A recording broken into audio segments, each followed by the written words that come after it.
Hello, Philadelphia! I'm Bruce Buffer. It's time for the Anthony Gargano Show!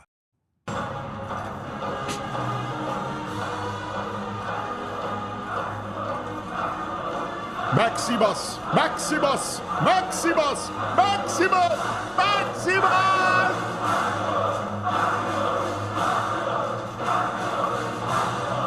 Maximus! Maximus! Maximus! Oh my good morning, everybody. What a night last night at the Garden. Oh my. I mean, this is why we love sports, right? This is why you go into it down 3-1 expecting the worst, right? You go into it and you go, all right, well, I've seen this play before. I've seen this movie before. But you watch. You watch because that's what we do. Because you're a Sixer fan and you're a 4-for-4 person and you're going to watch. And who knows, right? This is what it comes down to, a modicum of hope when we say about hope and why we watch. And last night is why sports is the greatest reality show ever. It's why it's the only thing that is must-see TV. Everything else, all the shows, everything, you can watch on demand whenever you want. But a game like that, with that theater, in that building, you have to watch it because you never know when a Tyrese Maxey will have a night. And boy, there it was last night in that hallowed arena. Tyrese Maxey, Maximus, he carved out his role of the NBA. It's the modern day Reggie Miller. I was there that day at the Garden. It was May 7th, 1995. Reggie Miller scores 8 points in 8.9 seconds to stun the Madison Square Garden crowd. I remember it. I covered the game. I covered the game the year before in 94 when he scored 25 in the fourth quarter and he makes the choke sign to Spike Lee. And then last night, history repeated itself. The 4-point play, the pull-up three from just inside midcourt, steps inside half court. He raises up and buries the triple. And even when they fall behind 102-97 in overtime, oh my. He's not to be done. He will not give up. And that's what you saw last night. You saw a player completely will his team to win. We all universally love Tyrese Maxey. He is a joy to watch. He plays with immense joy. He plays with a permanent smile on his face. There's nothing to dislike about Tyrese Maxey. There's nothing to pick at Tyrese Maxey, the way he plays the game. And last night, he had his moment. He had his Reggie Miller moment. He had his Allen Iverson moment. I mean, when you saw a team, a wounded team, and that's what they were, limping into the Garden, blowing leads, right? Like every time they scratched and they clawed, something happened and the Garden crowd went wild. But Maxey always had an answer. even from his big man, say whatever you want, but the big man who's got the knee issue, the Bell's palsy, the limited wind, right? Laying it out and says, I need you tonight. I mean, here's Joel Embiid saying to Tyrese Maxey, I need you. I need you to step up. And boy, did he step up. And let's relive this moment for a second. Let's go through chapter and verse on the play-by-play last night, because it starts with about 8:58 to go, right, in the fourth quarter. Maxey hits a three. It's 77-72, the Sixers lead. And we're like, oh, my God, they're going to steal this game, right? You felt good. It was tight, but 5-point margin. But, of course, the turnovers. And the turnovers kill him. We'll get into that. And Embiid had 9 last night, sloppy with the basketball. Gave it his all. I thought he played his heart out on defense. They played good defense. He never quit. He was on the floor. They never quit. But, look, with 4:33 to go, the Sixers are down 85-79. And what does Maxey do? He buries a triple. It was a huge shot because it's 6 points and it's getting out of hand. But he keeps him in the game. And now it's 1:39 to go. And after an OG dunk, it's 91-86. Maxey again with the answer. Oh, my. And then, of course, it's 96-90. And there was the play, the head fake to get Mitchell Robinson up in the air. The wherewithal and strength for Maxey to collect the bump from Mitchell Robinson and then finish off the 4-point play, leaving the Garden in utter shock and fear. And it's 96-94.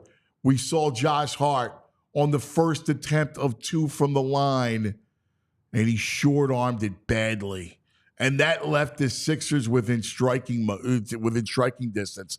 And then what happens? Knicks don't foul, right?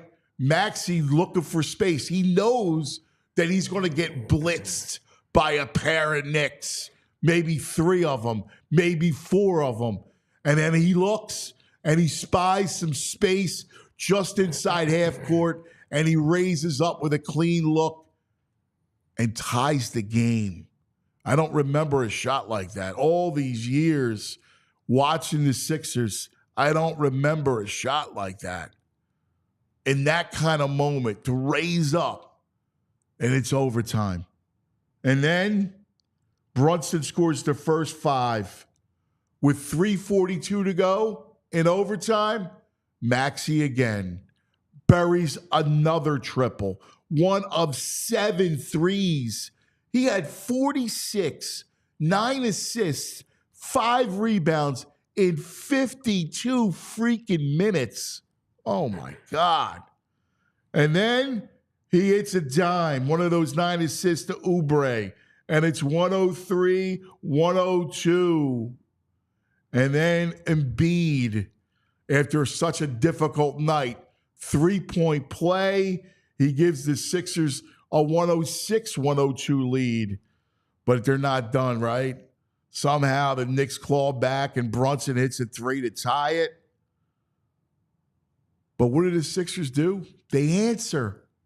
Oh, man, inexplicably do they answer. Batum finds Kelly Oubre.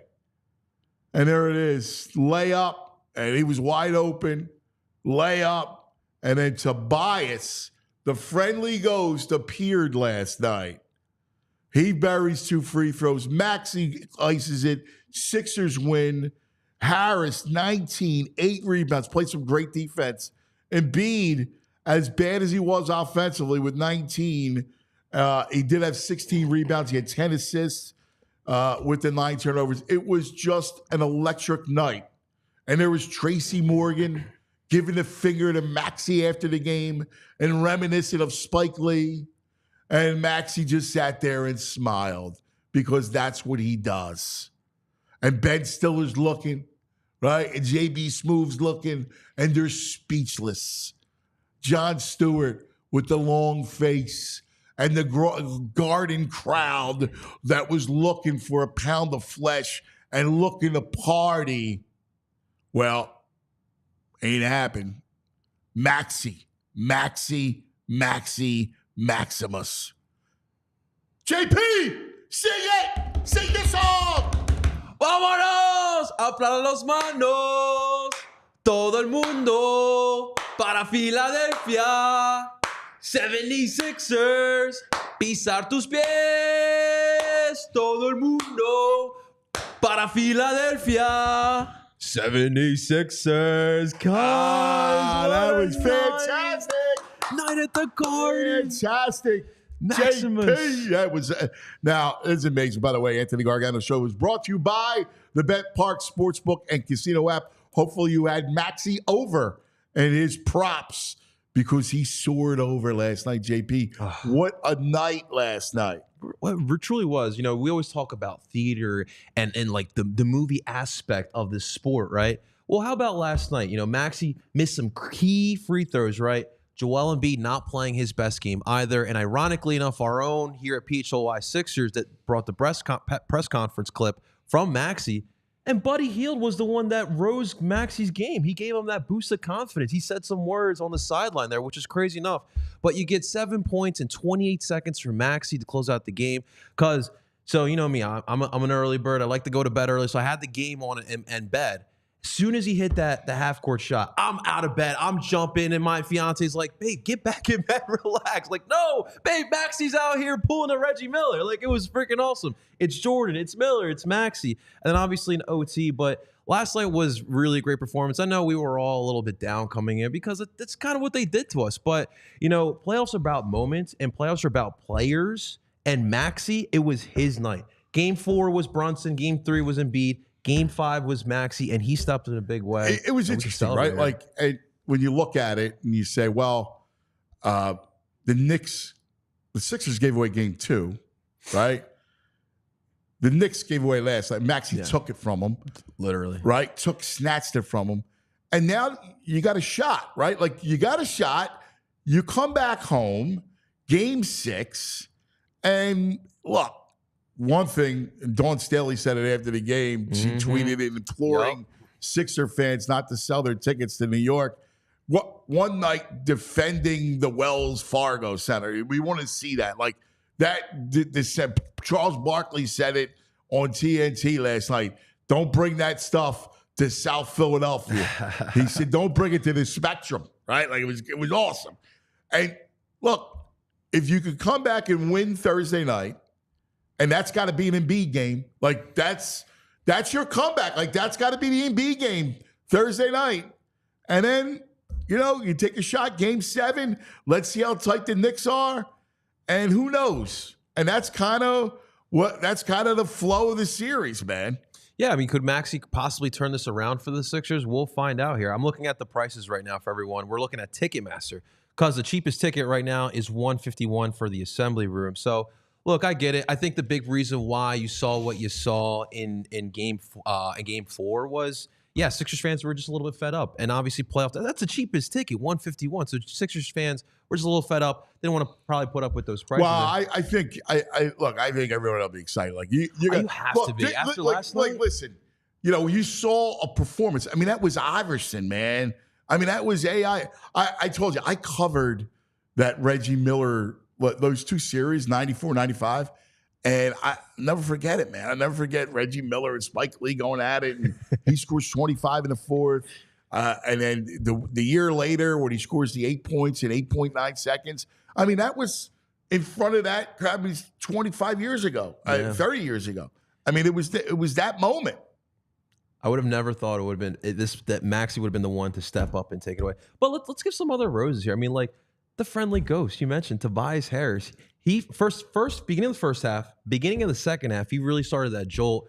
He had the first quick 5 points in the first half. He played really well. I give Tobias a lot of credit because he didn't melt. He didn't disappear. Like, he played well. He didn't crumble. Like, listen, on a night when Embiid clearly didn't have it, right? Like, he was struggling. Yeah. all the turnovers. I mean, the disjointed offense, right? He had no feel. He had no feel. You saw, I mean, even the elbow shot, which is usually automatic for him, he missed. So the fact is they needed every bit. Batum played well, right? Played good defense, key pass, a rebound here and there. Well, you mentioned Harris played great defense. And it was able to hit a couple big shots, a couple big free throws. Like, you know what? He was big in that game. You needed him. Maxey needed some help. I mean, he was incandescent. I mean, on the biggest stage. I mean, that was just a remarkable performance. I'm trying to think about the great performances in Philadelphia sports history. You got a couple of the AI moments, like during the playoffs against Milwaukee and Indiana, where he in Toronto, where he single-handedly kind of willed them to win, and that was Maxey. But the level of shots, like the 4-point play. And by the way, I don't know about you, but I mean, Grant Hill was on my last nerve last night. Oh, that's a 2. Or what do you mean it's a 2? I was listening to the Philly broadcast, but I get you. I get you. Like, it's like, that's a 2. I'm like, it's not a 2. That was a 3. Clearly, it looked like a 3. You know, right off the bat. But that was that play was a monster play, man. Yeah. And even like to be able to have the cojones with 7 seconds left on the clock, go up the court, shoot that shot from half court. That's absolutely incredible to see from Maxey here. So, cause I want to raise you a question here. So obviously Embiid didn't have a best game, and you can clearly tell like he was feeling it. Can the Sixers win Game 6 with Embiid at that level? Well, no. I mean, you can't expect Maxey to play like that. That's why I said it's got to be an Embiid game. Like, Embiid has to play great. Yeah. Like, you need him to play great. Like, that needs to be an Embiid game on Thursday night. You're at home. That has to be. Like, you got to feed off that crowd, right? Look, neither of these teams are beating Boston. Okay, so I mean, I have no delusions in that, but let's just win this series. Yeah. Let's come back and win this series. Let's beat New York. This rivalry, look, it's always about a chip. It's always about a title, but sometimes it's not. Sometimes it's about beating a rival 90 miles away, right? Like, sometimes it's about coming back on Big Brother. And it shows, like, last night, he didn't allow them to quit. Like, they were teetering, and they never quit because Maxey didn't let them. No, that was really the big part. And everyone kind of rose to the occasion there, too. You talk about OT, making some big free throws to close out the game as well. But, I mean, it was really, truly all about Maxey. You know, when Embiid's looking at Maxey, he's like, yo, I need you, cuz. And Maxey steps up in the big way. But even like Kelly Oubre, with that, when we got that layup to make it 108, 106, oh, my God. Kelly Oubre, by the way, he just got it over the front rim. The front of the rim. I'll be honest with you, I thought he was short arm, and I thought he alligator armed it. Like, it looked short.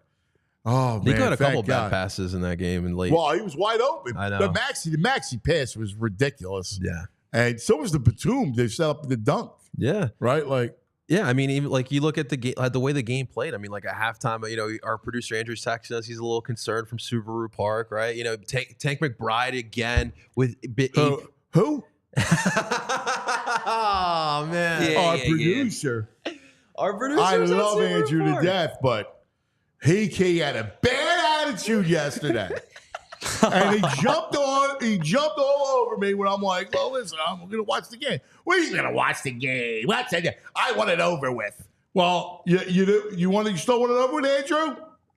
No, not anymore. If we would have lost last night, of course not. If we would have lost that, Andrew would have came in here and would have said trade Joel. If we would have lost last night. Oh yeah. Listen. Oh my God. Listen. We all watched. I mean, he struggled last night. I know. Right? It's frustrating. And, you know. 9 turnovers. I could count. And he struggled, right? Like, you know, he looked horrible. Like, I know. You know, the bad passing, the bad turnovers. I mean, he did. I mean, now I know nobody wants to hear that he's the knee and the face, like he's got half a face, right? Like he's got all these issues, but he played hard. Like he didn't mope, he didn't quit, he played hard. And he rebounded 16 boards. He went after it and played defense, a couple big blocks, swat. There was one big rebound. Listen, I was proud of him in the sense that he didn't lay down. Like we've seen him lay down. I saw him lay down with Harden, and I saw him lay down with Simmons, right? Twice. He didn't do that, right? Now, it became Maxey's team last night. Yeah, you can in that sense. It's always got to be the guard. It's always got to be versus the big, because creating your own shot, right? Like, and we saw Maxey with his ridiculous quickness being able to create his own shot. By the way, our open brought to you by Olipop. Celebrate with some Olipop. Find it at your local Wawa. That's right, Olipop.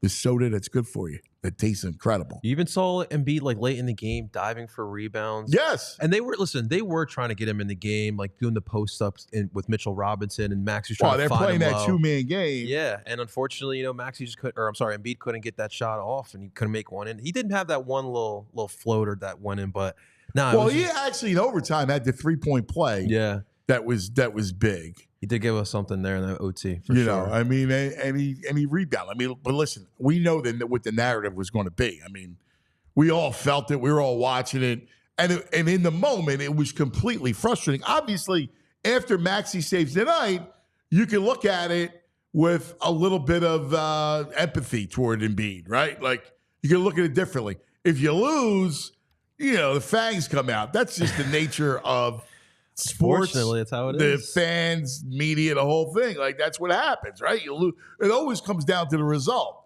And the fact is, Maxey was superhuman last night, and that cleanses, a real awful game. Like, there were stretches of that game where I thought Nick Nurse did a good job.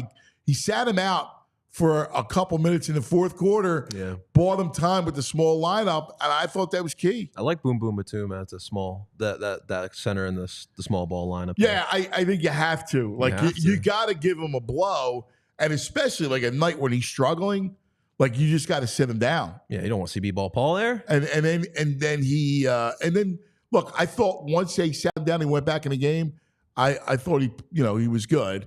I mean, obviously, the night belonged to Tyrese. I mean, everybody, the whole world watched the game, right? The whole world's going. It's the center of the universe. It's New York. And he just takes over. We'll have to do like a list of like the top 10 like individual playoff moments in Sixers history, because that one had me sleeping like a baby. I'm not gonna lie to you. Yeah, that was a fun night. That was a great night. It just was a great night. I mean, it was the nature of the game was the back and forth of it, Brunson, and it was just an incredible basketball game. Like the theater of it was ridiculous, because every time there was margin, like the Sixers, it was such a back and forth night. I mean, remember the Sixers lead with 8:38. They lead 97 or 77-72. Mm-hmm. The 9-minute mark of the fourth quarter. They were leading. Yeah. And listen, I mean, Jalen is a baller, man. He truly is a baller. Like, even late in the game, making those floaters over Nico Batum. Like, listen. It sucks. I hate the Knicks, but he's fun to watch. He's a great player. He's another one that was carrying that like team. Iverson, right? They're built just like the Sixers in 2001. Yeah. They're exactly like the Sixers. It's Brunson and everybody else. Yeah. I mean, a bunch of Nova kids there too. I would have never really thought Josh Hart. I was so late in the game. I noticed that they were trying to foul Josh Hart, and so now I started looking at the stats, looking at Josh Hart's like he's a 79.7. Yeah, I was like, okay, I didn't even know he was that bad at the free. But thank you for that. Well, he's an 80. I mean, you're pushing 80%. It's not horrible, but Brunson's automatic, and it was interesting because I'm thinking you got to foul quick, and they get the Hart, and he just short arms the first one. I mean, he just melted right off the bat, knocks down the second one. But Dick brings in the play because Barkley was screaming foul, foul, foul. He's screaming like you got a foul in that spot. And I guess you do. I mean, I'm not going to argue with that. I think you do. But the real issue is, are you kidding me? Maxey pulling up from where he pulled up. Mm-hmm. Like, you get beat, you get sent to overtime on a shot like that. Come on, you deserve it. Yeah. He's, 4 steps inside half court? Yeah. And how cold was it at the end of the game? He's walking around the court, and he's just screaming. You talking about the smile. Oh, I love it. And everyone, that's when you see all the pictures, Tracy Morgan, Ben Stiller, John Stewart. But that right there, that's the moment you knew. We're going to OT, and we're going to win this game. Oh, I absolutely love what an amazing stuff. All right, lots of fun for you today. We're going to dive deeply into this game, as you can well imagine. By the way, Phillies win last night. I know, they came back Great win. Look, they give up the lead. On the Marte gives up the 3-run bomb. So they're losing 5-3. They come back. What was wild? What's that? It's Castellanos and it's Rojas. And Phillies go on to win late last night. I'm sure a lot of us watched it because you're so excited after the Sixer win. It was perfect to go nightcap right into the little Phils and Angels. I know VG liked that ending there. It was he's the new brain. All right, so here's the deal. Devon coming up to talk about the game last night. Of course, the great Devon Givens from the Sixers All PHLY show. Then we'll get into some brain. I know we'll just talk about the game. The coach, Jim Lynam, will join us straight up at 10. Kevin Negandhi will join us at 10:30. Cousins Clubhouse, VG's Nugs. We got it all. Man, what a night. We're on adrenaline right now. Oh, yeah. We're on, what an incredible night. Absolutely. It's almost like the high of that night. Yeah. All right, brother. Hit us. Yeah. So, ladies and gentlemen, listen, everyone here knows my love for sunglasses. I have to make sure I have the right sunglasses to match the outfit. I'm a sunglass man, too. It's my favorite accessory out there. So I'm so happy to talk about our next sponsor. They are back. The Shady Rays are back, ladies and gentlemen. I can't wait to show off my Shady Rays as we come back here. I gotta check it out. Oh yeah, we'll get you hooked up, man. Yeah, we'll get you hooked up with some of these Shady Rays. So let's talk a little bit about Shady Rays. Get ready for the season ahead with quality shades built to last. Our friends at Shady Rays have you covered with premium polarized shades that won't break the bank. So I have a pair myself. The best part about it, yes, when you're in the sun, especially as we get into the Jersey Shore or Delaware Shore season, you're going to want those sunglasses because that sun is going to be extremely powerful, guys. And Shady Rays has those polarized shades that make it so easy. You won't even notice the sun's out there in the summertime. And the best of all, they're affordable in pricing, right? Like I know some of the other competitors, they're a little more expensive. It's the lure of it. But Shady Rays, they want to make sure it's affordable. And best of all, if you break them, you lose them, they will send you out another pair for free, ladies and gentlemen. That's the best part of the experience of Shady Rays. So what you got to do right now, exclusively for our listeners only, Shady Rays is giving out their best deal of the season. Right now, head on over to shadyrays.com. Use the promo code PHLY. It's at the bottom of the screen as well if you're watching live on YouTube. You'll get 35% off polarized sunglasses. So make sure you head on over, try it out today. And if you don't like it, they give you that trial period. So you can return it back if you don't like it. But I'm sure you guys will like it. So take advantage of that promo code PHLY. I'm going to bring in my Shady Rays for everyone to see. Do it. I love it. I love it. We also love our Primo Hoagies. All right, think about, we got sports food last night. What a game. It's the perfect night. Thursday night, if you're not going down, grab a Primo, man. You got Thursday night's a game where you got to watch with friends, right? Like you got to get together, your buddies, right? Everybody hanging out, watching the game.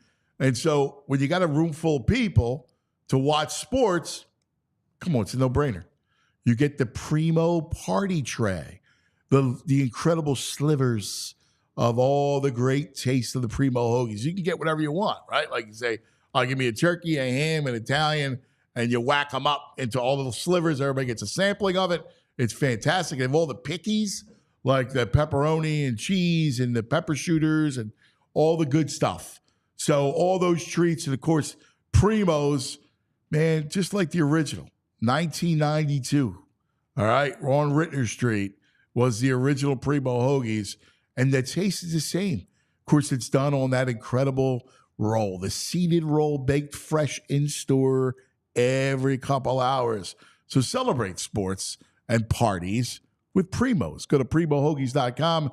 You'll say what I always say, it's not just a hoagie. It's a Primo. Now, joining us to chop up what happened last night from the all PHLY Sixers show. Love talking basketball with this man. The great Devon Givens. Dude, what? Yeah, how about that, man? That was crazy. And it's funny, you just gave that reaction. And as we were doing the watch along last night, Rich Hoffman and I, and I think he hits the 34-footer to tie it at 97, Maxey. And I'm still mad because he missed the 3 free throws. So I'm getting killed in the chat. I'm getting destroyed in the chat because I'm not allowing myself to be in the moment. And I'm like, well, this game will be over had he knocked down those 3 free throws. But what a magical ending for him. We were talking about it just before. My cousin I brought him up during, I think it was the middle of the third quarter, because he had mentioned, why is Maxey not getting a little more heat like some of the other players are for, number one, not taking over in game 4. And I said, well, he's averaging 30 points going into, the game because of how well he played in games 1 and 2 to give them the opportunity to win. But he was right, because Max even said it himself post-game that he wasn't aggressive enough in game number 4, where he finished with 23. They lose the close game by 5. And here we are down 3-1. The Sixers are in a must-win situation last night. He was also a little bit sloppy with the ball in game 4. Yeah. It was interesting because we had talked about, and look, you're going to cut him slack because he's a younger player, right? Mm-hmm. And he's taken the role and taken the reins that Harden gave him, right? Like to be Joel's co-star. And he's answered that. So I think he gets some slack. And the other thing is obvious, right? It's impossible not to love him. Yeah.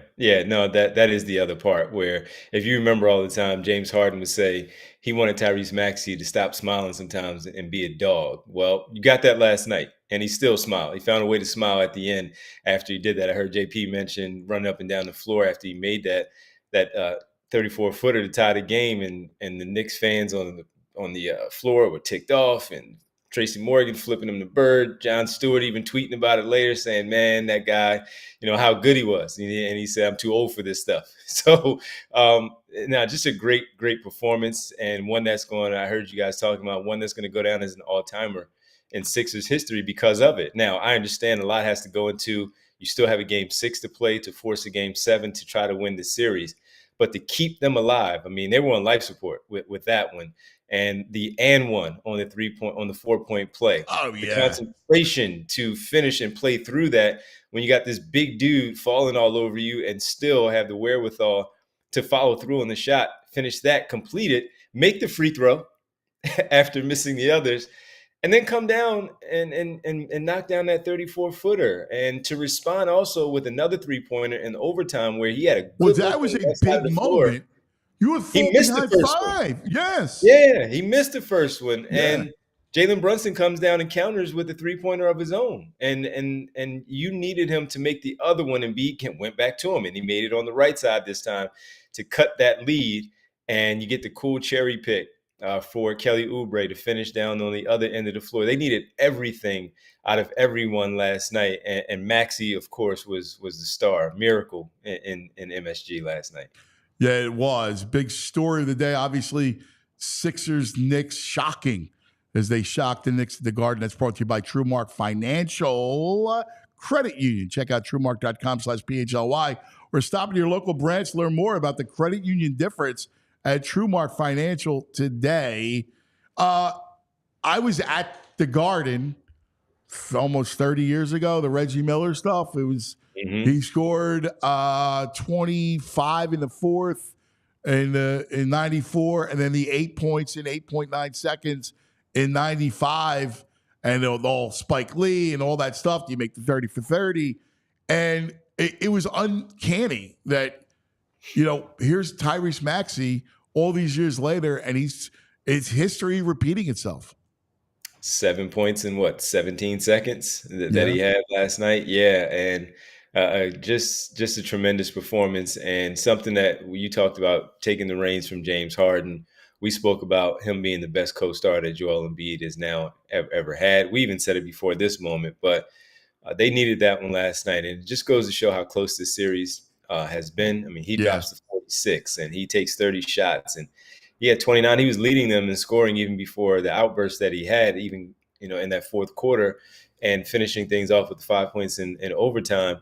But there were things to critique from the turnovers that he had, still not being aggressive at points. And look, the guy never gets tired. Maybe he was a little fatigued at one point, as many minutes as he was playing. He played, I believe, 51 minutes of play, 52 minutes of play last night. So, I mean, just looking at what he did and giving them an opportunity to come back home and force a game 7, a lot of that relies on him. And when you do that in the Garden, that's a special. We always remember Kobe dropped 60 in the Garden. Damian Lillard dropped when he was still with the Portland Trailblazers. He goes off in the Garden.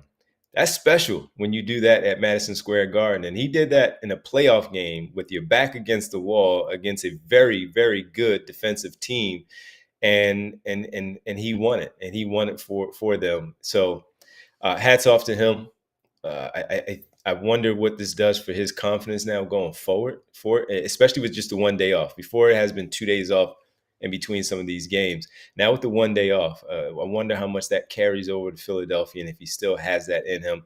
And even as much as they've defended him in a lot of crazy ways with Anunoby, Josh Hart, even Miles McBride when he comes in, throwing these different bodies and length at him, I wonder if they try something different, knowing that Embiid, of course, is a little banged up. He's not himself. But Maxey is the one that got them there, and he has the hot hand currently.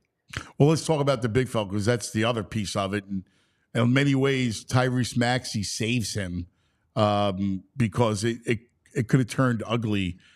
This portion of the Anthony Gargano Show brought to you by Rite Aid. That's right, Rite Aid, your neighborhood pharmacy. Visit your local Rite Aid today. Stock up on allergy relief or catch up on immunizations for RSV, shingles, and more. Walk-in, schedule a vaccine appointment, riteaid.com. All the turnovers, Devon, it got ugly at points, right? Like there was those errant passes, and he never felt, you could tell, he never got his footing offensively, never had his touch offensively. To his credit, I thought he didn't quit. Like he rebounded the ball. He I thought he played well defensively. They played a lot of zone against them. But truthfully, if Maxey doesn't save them, it would have got ugly around here. Yeah, it would have. It was setting up for that. And he still had a triple-double. And that's the crazy part about it. Triple-double, almost had a quadruple-double because of the 9 turnovers that he had. Felt like he was rushed at times. Yeah. He made some really good passes all night where he was assisting the basketball. He was doing whatever he could with his limitations to get his teammates some good looks. They made some, they missed some, but then he got sped up at times where he's so used to being able to do what he does without thinking about it.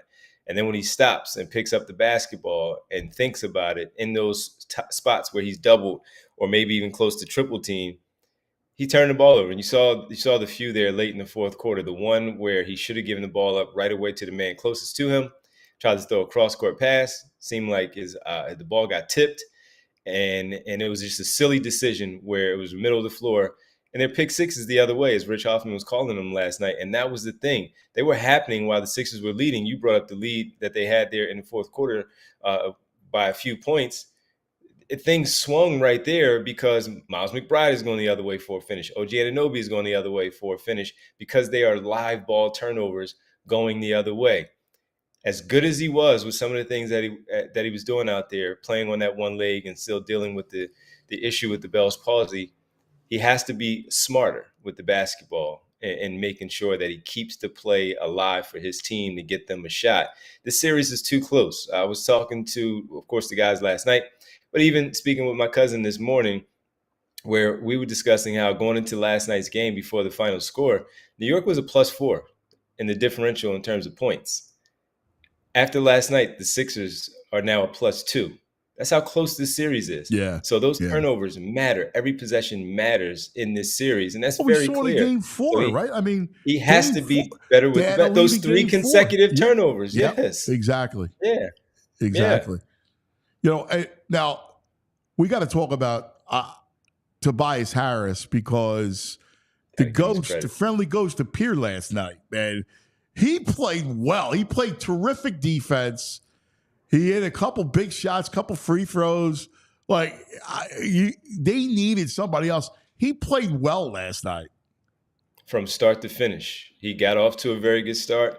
He had a few moments in there where he short-armed a jumper in the fourth quarter with under about 4 minutes to play. But then he came back and he banged a three-pointer from the corner when they desperately needed points. He had the 2 free throws in overtime that I thought he was going to split with them up 2. So did I. I thought he was going to split them because and he went that's and knocked what them both history down. tells. Yep, and that exactly. that made the lead 4. That was huge. That made it 4. Yeah, I'm used to sitting there watching the game, turning around to the producer, Tyler Zulli, or somebody saying, yeah, he's going to split these right here. And he did not. And so that was good to see him do that. And for all the heat that he has taken, for as poorly as he has played in this series, again, coming in from the very beginning, he played 11 minutes in the first quarter. Normally, Nick Nurse's substitution pattern, he's out at about the 7 or 6 minute mark. But he kept him in because he was playing well. And you had a lead in that quarter. And eventually became a 9-point lead. But he came out in the final 45 seconds because that's how good he was, and he continued that throughout the game. And that's all you ask of him, is just to go out there and be confident, decisive with what he's doing, play the good defense, play solid defense. You don't know what you're going to get from him from game to game. But last night, again, backs against the wall. He steps up in a big spot. He has some big shots, and none bigger, really, Ant. I bring up the free throws and that corner three-pointer. That jump shot that he made over 2 defenders with the shot clock winding down, where they gave him a hot hot potato, and he had to find a way. It was 17 feet away, which doesn't sound like it's far. But when you got 2 guys draped over you, contesting on a fadeaway, starting from 17, and you nail it to keep it a 3-point game instead of a 5, and then going the other end to make the basket themselves and make it a 7-point game, that was a huge shot from Tobias Harris. Yeah, that was mighty clutch. And then Batum, I gave you really good active minutes.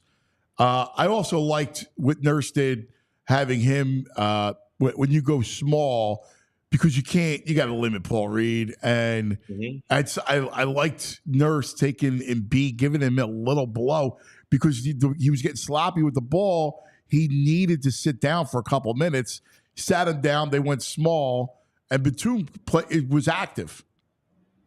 I was wondering what he was going to do. I was wondering if he was going to go the Batum route, go back to Paul Reed, maybe try something else with Harris maybe at the 5, just to burn a few minutes for Joel. And he went with the Batum route, and he was really good. He was really good. I give him credit on the offensive end. And then to come back the other way, and especially down the stretch when Embiid was back in, while he remained on the floor, Batum, and defending Jalen Brunson. Jalen Brunson is Jalen Brunson. He's going to score. Yes. But you have to limit his scoring. You have to take away his drives. You have to give him some of that length to make him think a little bit, change up his shot. And in those final few possessions, I thought Nick Batum did that. And he shadowed him. He face guarded him a lot. He got through those screens. He's not the fastest, but he's crafty, and he's a smart defender. Sometimes you can scratch your head and pound the table and bust up your finger like Nick Nurse because of some frustrations that you have with how Nick Batum defends. But I give him credit playing at small ball 5 and defending the best player on the other side, getting a key block in regulation, and then staying with him in overtime also to close that game out. All right, so let's look ahead, right? Because we should celebrate the afterglow. It was an epic performance. It was an incredible performance. But everyone will probably forget it if you lose again at home on Thursday night. So I agree. That's got to be an Embiid game. Like this is where everyone's got to rally to almost defend the turf, right, from the New Yorkers. I mean, this is kind of where this thing's headed. It's going to be, it's going to be close again. So it's all about Thursday, because you win Thursday, and it's the obvious, right? Then Game 7, and the Knicks could be really tight back at home. Yep. So you're looking at Embiid, all eyes on him. What does he have? Can he give you some early points once things start to wear off in terms of him being tired and the adrenaline pushing him through that first quarter to give you the early points? Maybe even give you double-digit first quarter, double digits by halftime, and then the others take over. You're absolutely right. All you needed was a chance, and now you do have that chance. Joel Embiid said after game 2 that they were the better team and they were going to win this series. To your point, you want to bask in what happened last night. But if you lose in 6, those clips are going to come back up. The turnovers that you made are going to come back up. None of those block shots that you had against Jalen Brunson to seal the game last night are going to resurface. It's going to be all the stuff that you said and did not pull through to give your team a victory. This was always going to be a close series, 6 or 7 games. We're now at 6. You wanted it back on your home floor. I thought the Sixers would win in 6. It's not the case. Do they have it in them? I didn't think they had it in them, quite honestly, to win game 5 on the road. They showed me something different. So is this a different basketball team where they can now come home and win on their home floor? And then you combine that with everything that happened with the fan base of New York coming in and representing their team at the center. Last night I saw Julius Erving tweeting it out. Dawn Staley was the first one that I saw. Sixer fans, go out there and get your tickets.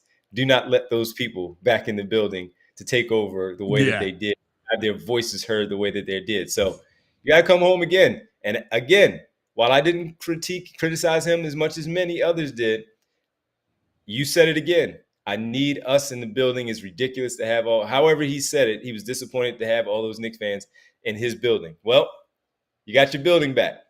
And maybe your guys will be there. Give them something to cheer for and force a game 7 and let's see what happens. But I'm very curious to see what he does. See how he goes about his game and what he does, and how Nick Nurse does some things as well with the substitutions, because right now it looks like it's a 7-man rotation with Nick Batum and Campaign coming off the bench. My only fear about saying it's an Embiid game is that the ball becomes stagnant too much. Like, you know how when it's all Embiid, sometimes the offense will fall stagnant, and it's hard to sustain that entire game. Like, he's got to be able to the 10 dimes are great, cut down the turnovers, maybe a little more scoring. The other aspect, real quick, Devon, is he's got to get to the line more too. Like, he's got to force contact more, especially against that Knicks team that will be clawing and scratching him. Well, in an Embiid game too, and what we're used to with an Embiid game is 70 points, 60, 50, like he had there in game 3. It could be a different type of Embiid game because of his limitations right now. Could it be to your point, 25, 23-point double-double with 8 assists and some block shots and less turnovers? And then we're looking at it saying he dominated the game and dictated the game in a different way than we're accustomed to seeing, because he is not able to score the way that we're used to against his opponent. Because you bring up being the foul merchant that he is, and getting to the free throw line, a lot of that stuff is taken away because of the face-up game, where they're anticipating it more because he does not have that lift. He does not have that burst to push off and even drive to the basket, take those long strides, a Euro step, and get fouled in the process.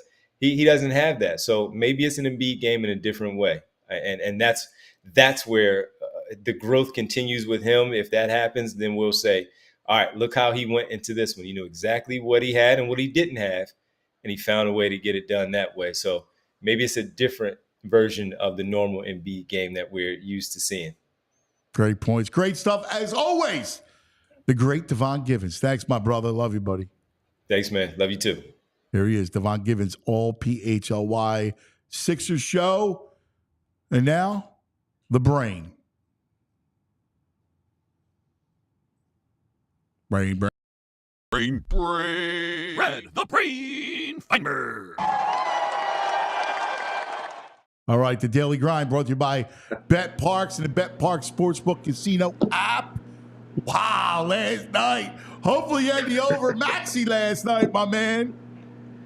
I got to tell you, Anthony, it's funny. I said, I think after game 2, I go, we may have to wait 5 years to see a more improbable ending. I guess I had to wait 2 games, not 5 years. That was crazy. I out with friends. It was one of our friends' birthday. We were at the bar watching the game, and they were down 6. Was it 20 seconds left? And I was so upset. And they were all like, "God, Brad, stop acting like your dog died." And I'm like, I can't help it. I'm just, You know I was what? so That's angry. the worst. Is it when you're with like couples and they don't understand No, us, they kept saying, sports what's wrong people. with you? They were like, what's wrong with you? You're like, what's wrong? What do you mean what's wrong with me? My team's about to lose. It's a big deal. Just because you don't get it. I hate it. Listen, I'm with you. Yeah, I'm with you, brother, and you know that. And it was all these Knicks fans were at the bar, and I was just honest. I just want to get the hell out of it. I was really upset. And then they get the 4-point play. I'm like, okay. You know, maybe, you know, you're saying there's a chance, Jim Carrey style and Dumb and Dumber. And I'm like, all right. And then Josh short on that free throw. Okay. That was, it's funny. I know, look, these athletes are all amazing, but that, I thought that free throw was first one, Anthony. I don't know if you agree. I thought he really short on that. And he missed it short. And then the second one, he got very lucky that went in. It went around the rim for like an hour and a half and got a nice friendly roll. And then Maxey's went Steph Curry on us, man. What are you going to say? Pulls up from 35 feet, like, you know, I don't need to shoot a traditional 3. Let me go Steph Curry before you can foul me. Can't even blame the Knicks for not fouling. He pulled up so far away from the basket, Anthony. I just have to give him credit. Brunson on the other side. It was brilliant, right? Like, let me find space to get the shot off. And it's amazing the range that today's NBA player has. It's unlike anything we've ever seen in the history of the game. The range, like that pull up, just steps inside half court. It was all about the look, right? Like that range is ridiculous. Anthony, there's 2 guys I've seen do that play before. Only 2, Steph and Lillard. They're the only 2 players I've seen pull up confidently. It wasn't like, it's funny, it wasn't like a lucky shot. I mean, it was like, no. I mean, it really wasn't. Like, he was feeling it. He was having it. You know what's funny? For such a great game he had, and he was amazing. It was maybe what arguably probably when he looks back on his career to this point, factoring in the importance of the game and how he played, the best game of his career. I don't think that's an overstatement. He missed, how many free throws in a row did he miss? I'm watching 3. This guy, like a 90%er? Yes, and he missed the 3 free throws. 3 in a row. It's funny. I was just talking to Devon. He was mad about the free throws. It was hysterical. Yeah, and I'm just I'm like, wow. But you know, usually you don't miss any free throws when you're feeling it like that. But it was just a great shot. But I have to say, as Anthony, and I hate to throw water on it, and you're gonna smack me in the face, and I'll take it. But man, you know, it's funny. And Embiid had a triple double. I know that, but this is now like the 8th playoffs in a row. He shoots 53% in the regular season, and every one of his games he's like 8 for 23, 7 for 19. It's not the 9 shooting. for 26. Yeah, but that's I'll like if you tell me, listen, he didn't play well last night. We know that, right? The turnovers is what bugs me, not the shooting percentage. Shooting percentage in the regular season is always going to be higher because everybody grinds. It's a different game. Brunson, everybody. It's a way different game.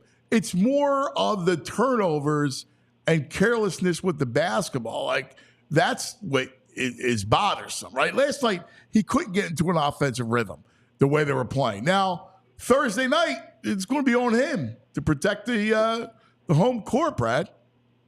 It really is. I mean, listen, it's Anthony. I think the line right now in Parks was I saw between 3 and 3.5. Interesting game. I mean, game. I mean, and I'm very interested, Anthony. And I know I asked you yesterday, and I'm curious what your thoughts are. The crowd.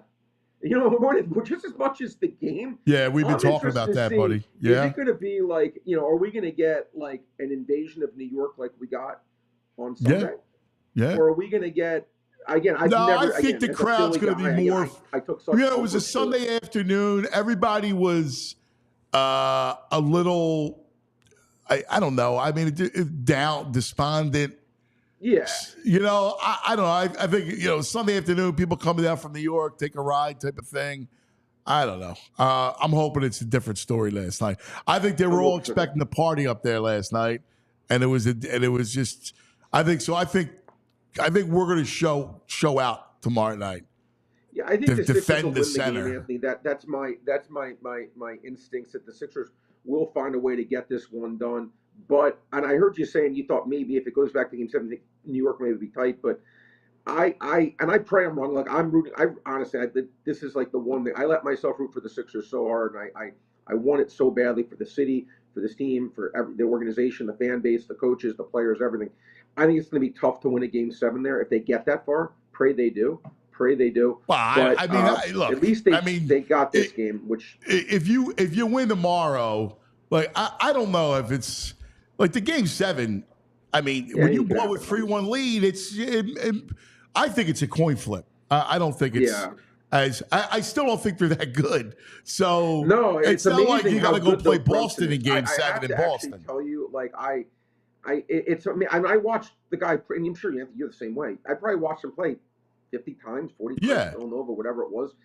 And as much as I liked him, as much as I thought he was really good, if you told me this guy was going to become one of the 10 best scorers in the world, I would have like, stop it.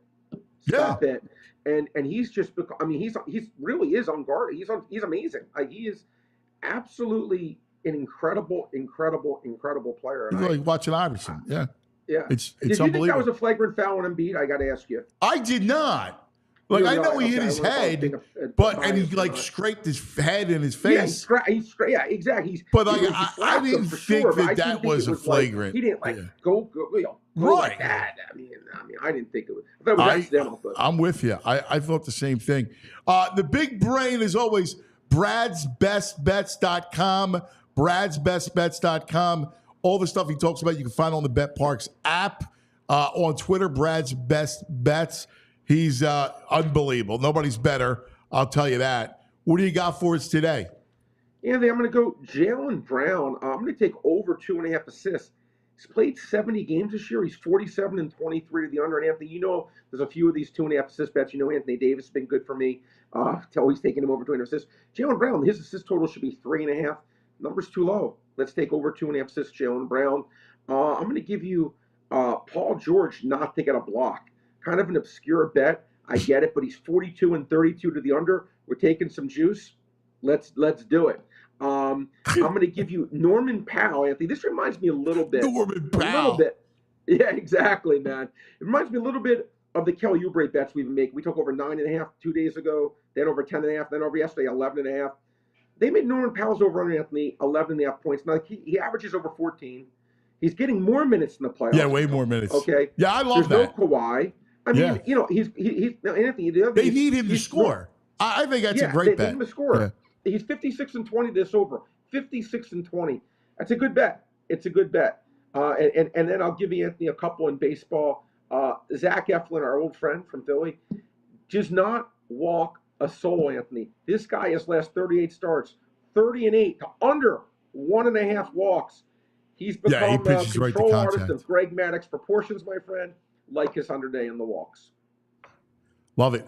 Any position on the side? Clippers, Dallas. That's a great game. Yeah, you know what's interesting? Look, the Dallas has disappointed me in these games. They have now. Luka's been hurt. I think that's maybe the reason. Obviously, there's no Kawhi. I think the line right now is sitting at 3. I think it's the right number. I do. I want every part of me wants to just think Dallas should be able to win this game without missing one of the best 10 players in the world in Kawhi. But I just don't have enough. They haven't shown me enough confidence to be able to back them. I'm just being honest. And Harden, look, I'll say this. Harden last year, Anthony, he had the 2 amazing games against Boston, right? But I thought the rest of his series, those other 5 games were just otherworldly atrocious. Yeah, he's played great Guy's this actually series. balling out right now. Yeah, I give him credit.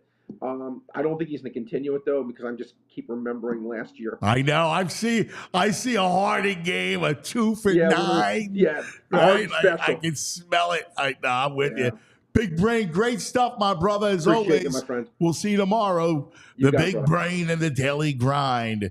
All right, coming up in just a moment, we'll talk to the coach, Jim Lynam. I know Jimmy is just loving it because, like, last night, he's like, I probably won't sleep after that game.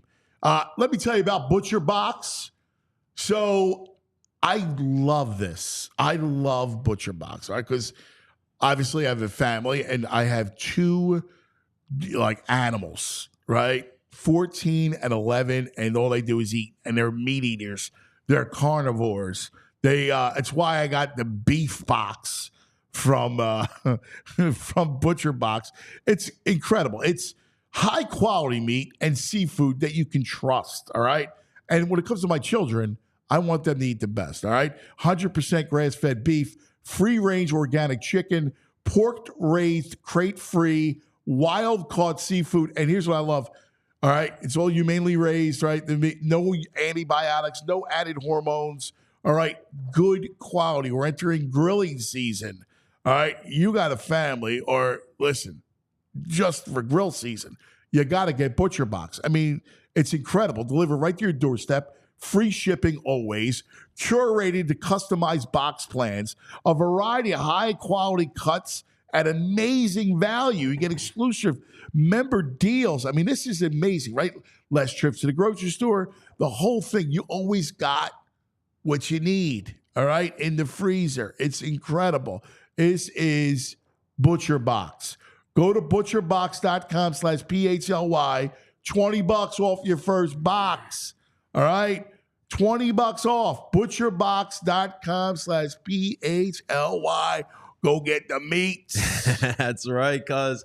All right, let's talk about our friends over at Rite Aid, ladies and gentlemen. That is right. My friends here know that. Listen, I'm a very nostalgic guy. I remember growing up, riding my bike to the Rite Aid on Route 70 in Cherry Hill, right next to Ellsberg Circle. That was my spot. Get there, get some candy, get some drinks, get some snacks. It was my spot. But now as an adult, I need it for another reason, because as you guys can tell, we are in spring, so that means it is allergy season. That is right, ladies and gentlemen. You may be wondering, where does these allergies actually come from? It comes from pollen from trees, grasses, and weeds, and they're the primary cause of seasonal allergies. Symptoms flare when the pollen you are allergic to is in the air, and it's possible to be allergic to just one or several types of pollen as well.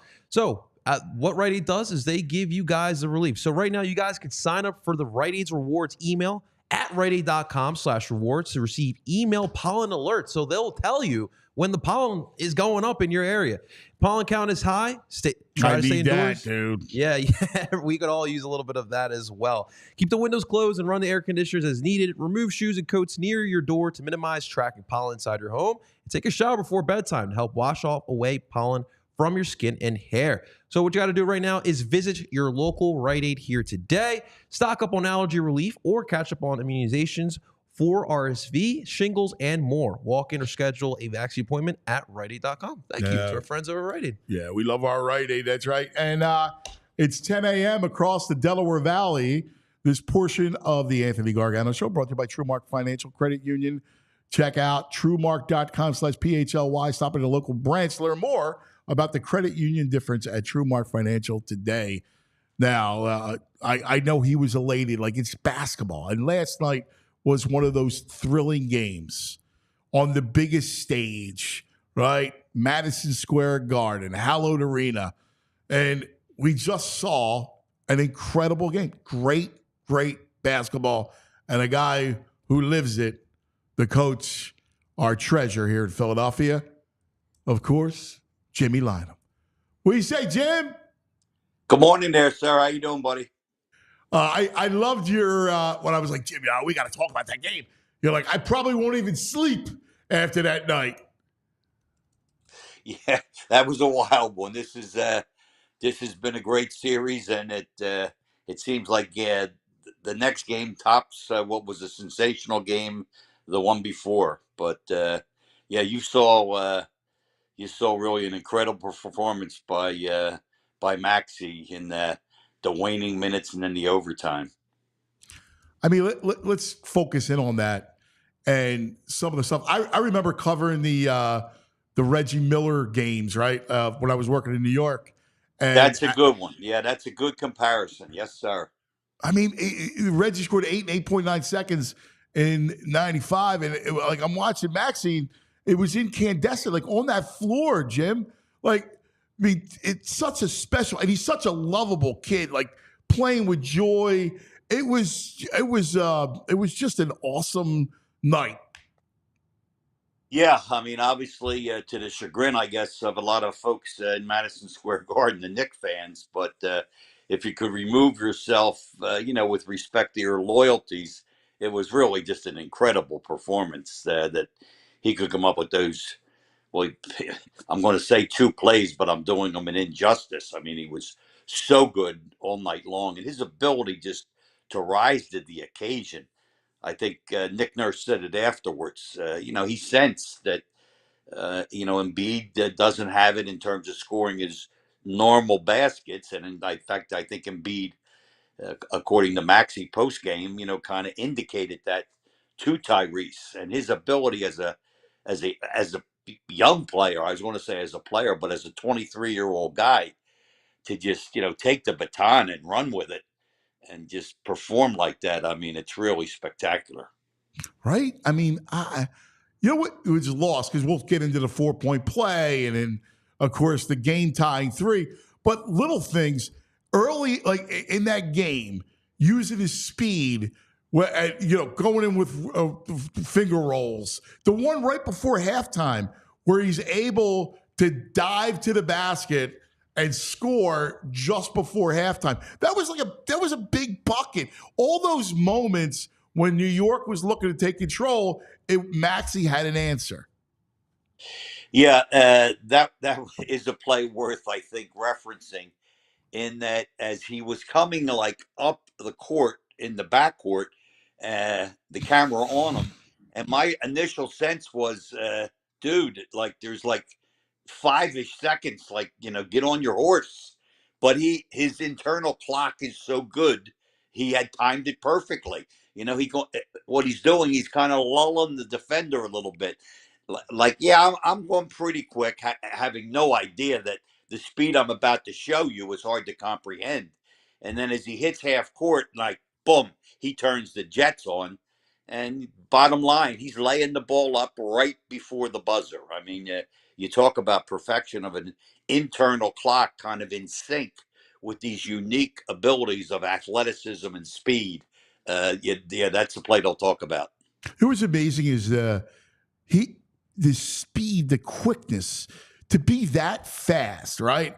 The only person that was that fast was John Wall, right? And John Wall, of course, doesn't have a touch like Maxey does. And to combine that kind of burst and speed with his touch, because to have a touch, be able to go that fast, to have the body control is probably one of the greatest gifts of his game. And you saw it when he gets the foul on Mitchell Robinson, still has enough control of his body and strength to knock down the triple. Yeah, that's a good analysis by you, Anthony, in terms of the unique qualities that Maxey has and that he's developed.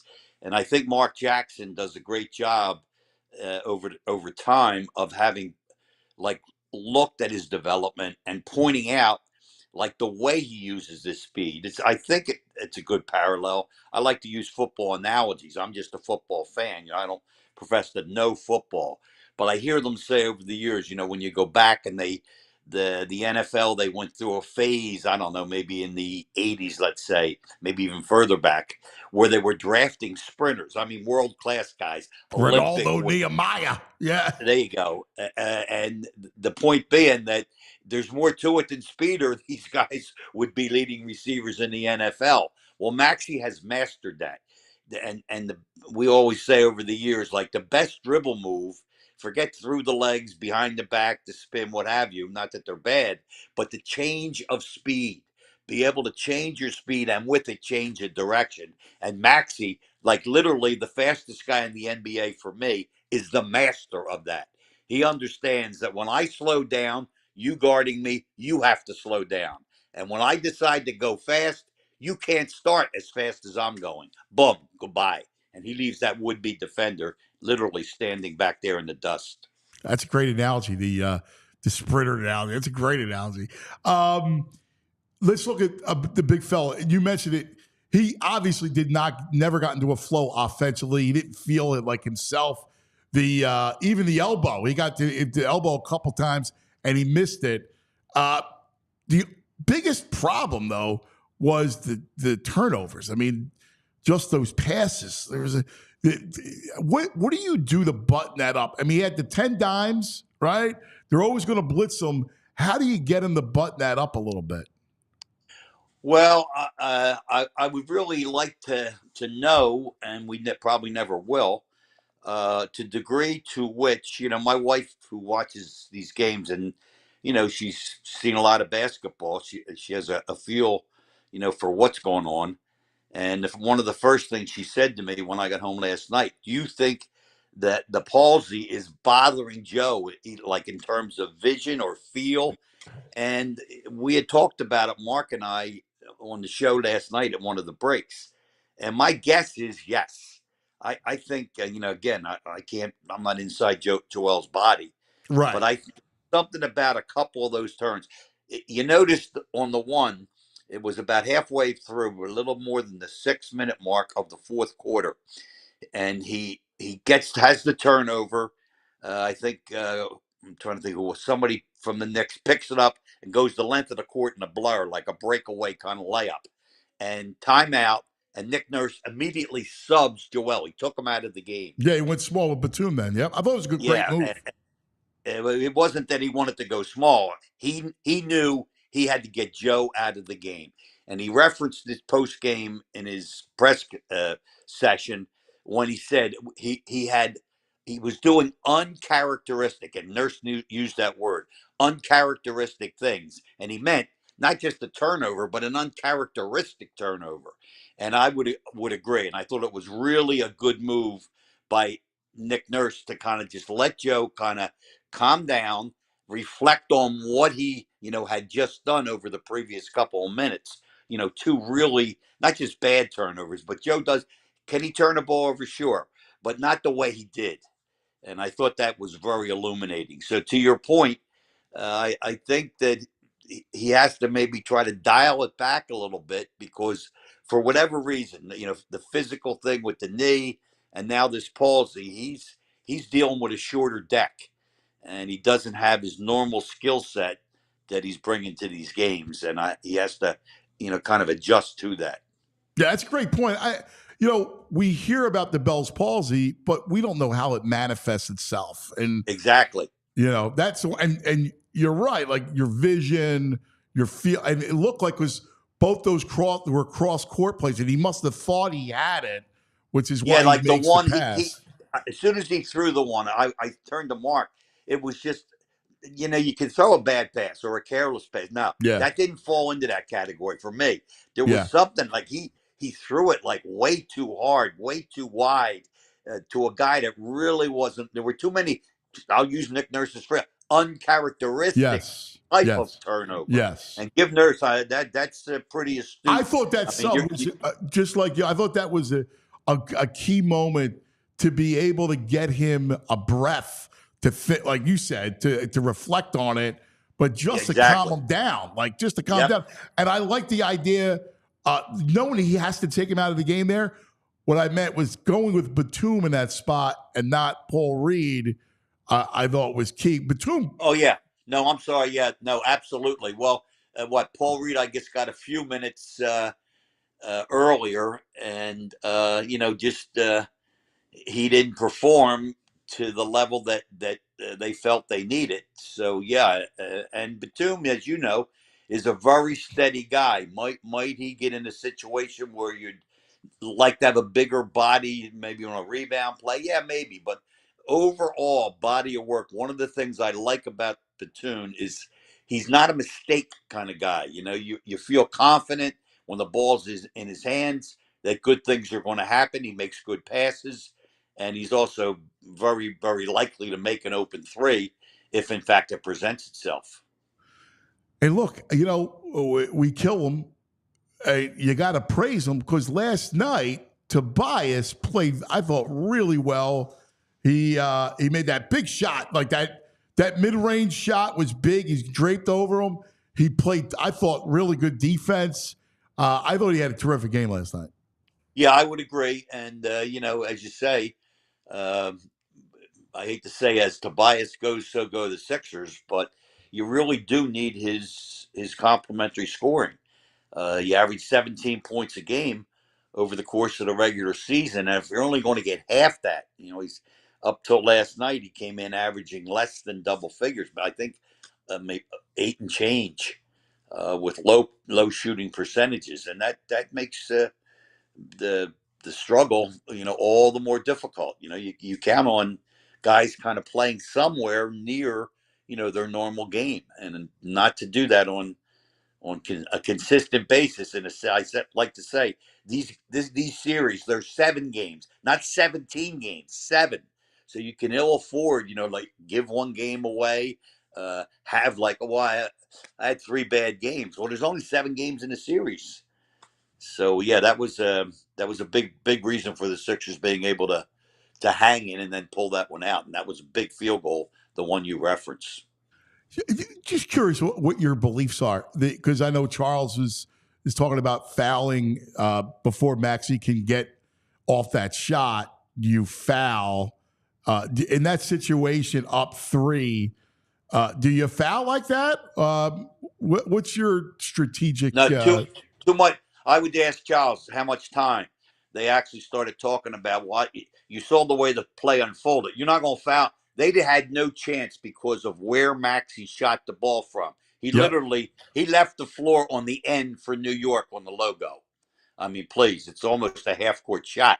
Yep. So if you wanted to foul, you had to foul before the pick was set by Joe. Joe set the pick virtually on the half-court line. So if you want to foul, I'm forced to foul in the backcourt. With double digits on the clock, I mean, there's probably still in the vicinity 10. Give me a tick either side of 10 seconds. That's an eternity in an NBA game.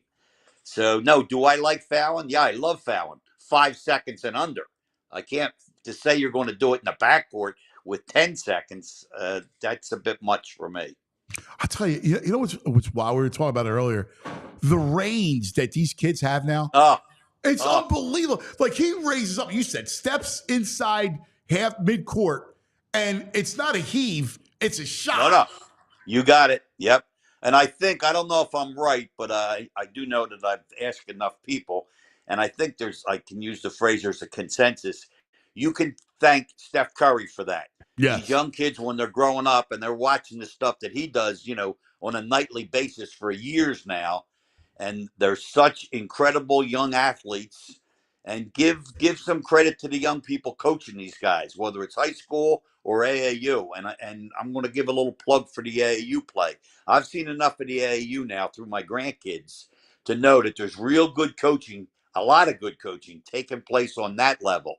And that's when these kids start developing the kind of range that you're referring to. And you got to start guarding, as you saw last night.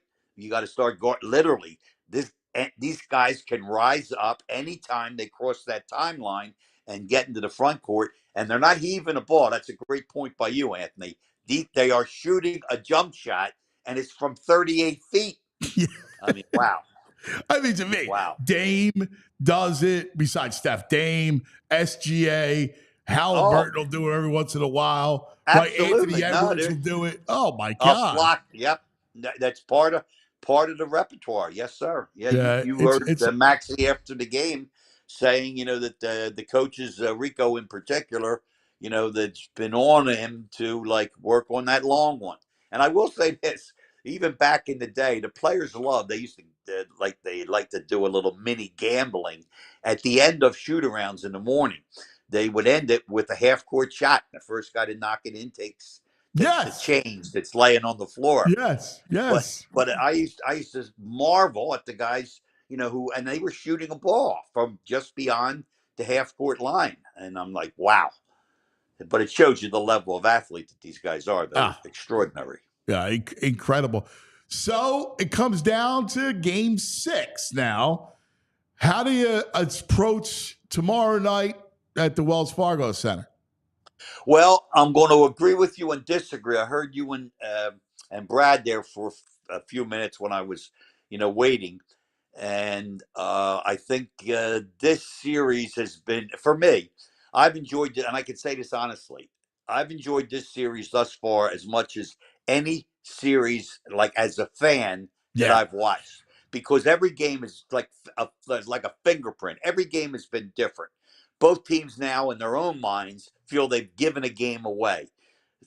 Sixers had a mortal lock on Game 2. If you're in New York, up 6 with 27 seconds to go, you feel you have a mortal lock on game 5 and you gave that away. So every game has been incredibly different. The way it's won, different guys like stepping up. You saw 2 point guards have two of the. I mean, you could put Brunson's game, in game 4, and last night's game 5 by Maxey. You could put those 2 games in a time capsule, and they're going to be valuable. And like people watching, like, wow, like 100, maybe 1,000 years from now. That's how good that play was. So as a result of all that, I'm going to say the following. New York is much better than I would have realized. Had I seen them during the year? Yeah, I saw them. I didn't see them a lot. Brunson is just like, well, he's one of the top 10 players in this league, blindfolded, as are, in my opinion, Embiid and Maxey. So I think this series is an incredibly close series. And as usual is the case, the team that plays the best usually wins the game. So if the Sixers are going to win game 6 to take this back to Madison Square Garden, they're going to have to really play well.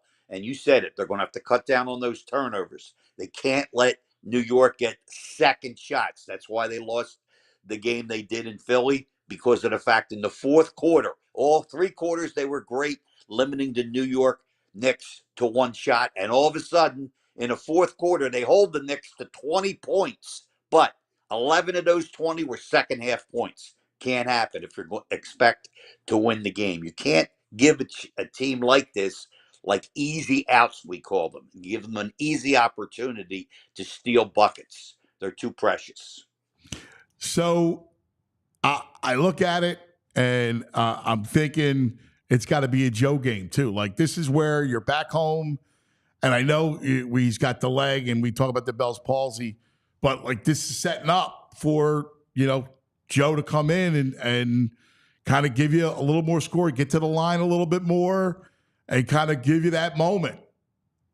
Yeah, I agree with you, but I'm going to take you exactly what you said, a little bit more. I don't think he's going to be able to come in. Now, maybe I'm wrong. I hope I'm wrong. Right. But I think he's really limited physically to the point you're not going to see the real Joe, the 40 to 50 point Joe. Okay. I don't think that's there. A little bit more, yes.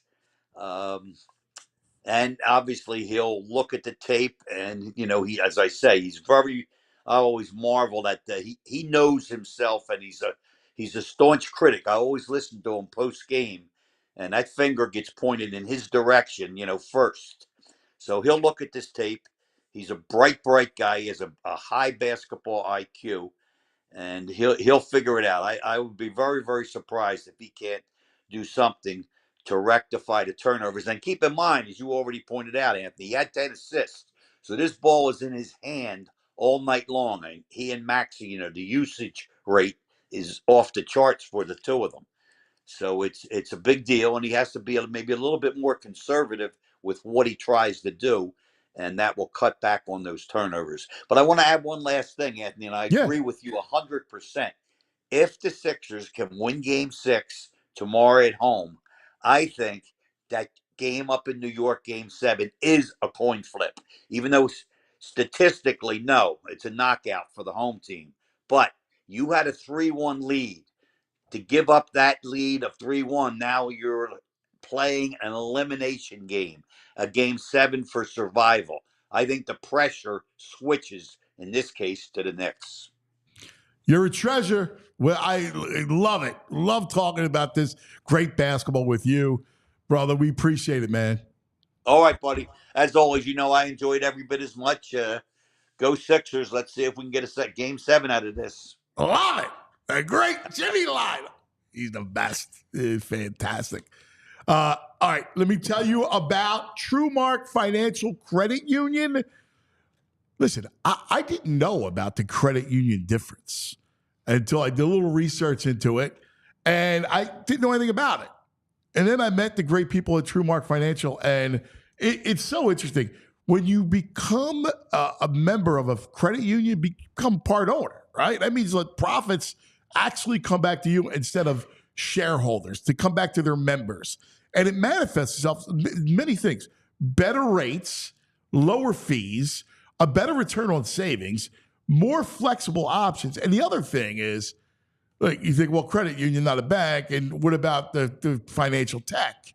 Well, the tech, the digital tools that you're used to with banking, same thing with the credit union. You have all that ease, all the tech, all that stuff, the digital tools for all your finances. It's incredible. And the capper to me is TrueMark has local roots. We're always about local on the show. They're headquartered in Fort Washington, 24 branches in the Philadelphia area. They serve our community, our people right here at home. All right? Like all that money, all that stuff, the support comes back to home. That's a big deal. Head over to TrueMark.com/PHLY to learn more, to find a branch near you. That's TrueMark.com/PHLY, federally insured by the NCUA. And you heard Coach referencing the big brain, Brad, and he gave some picks, as he always does. One of the ones I liked was Norman Powell over his point total for tonight in the Clippers-Dallas game. No Kawhi for the Clippers, so he's going to need to score. I like that play. Listen, all the stuff that he talks about on the Daily Grind, you can find at the BetPark Sportsbook app. Download it, man. It's a lot of fun. All right, your sportsbook, your casino games, sportsbook and casino app, all in one, right in your pocket. All the fun stuff. Like, so you're watching the game, you want to take a break and play some blackjack. You can do that right on your phone with live dealers. It's incredible. They have it all. In fact, you win your first $10 bet, you earn $125 in sportsbook bonus bets. So whether it's live in-game when you're watching the game, whether it's all the props you can handle, the same game parlays, that's like Violations Greg. He loves his SGPs. I think he hit a couple last night between Sixers and Phillies. So download it, man. They're a lot of fun. You play for fun. You love to win. You bet. Bet Parks. Download the app now. Play along with us. Got to be 21 or older. Please gamble responsibly. If you or someone you know has a gambling problem and wants help, call 1-800-GAMBLER. All right, coming up in a little bit, we're going to talk to Kevin Negandhi, ESPN, hometown hero. I know he was watching with bated breath last night.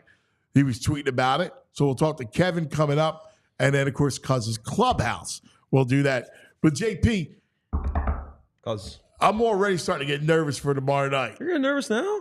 Yes. Like, we spent all morning talking about the game, and it was just so much fun. I mean, the fact that they won it, like, it was excruciating. Mm-hmm. It was one of those things where it wasn't a fun watch.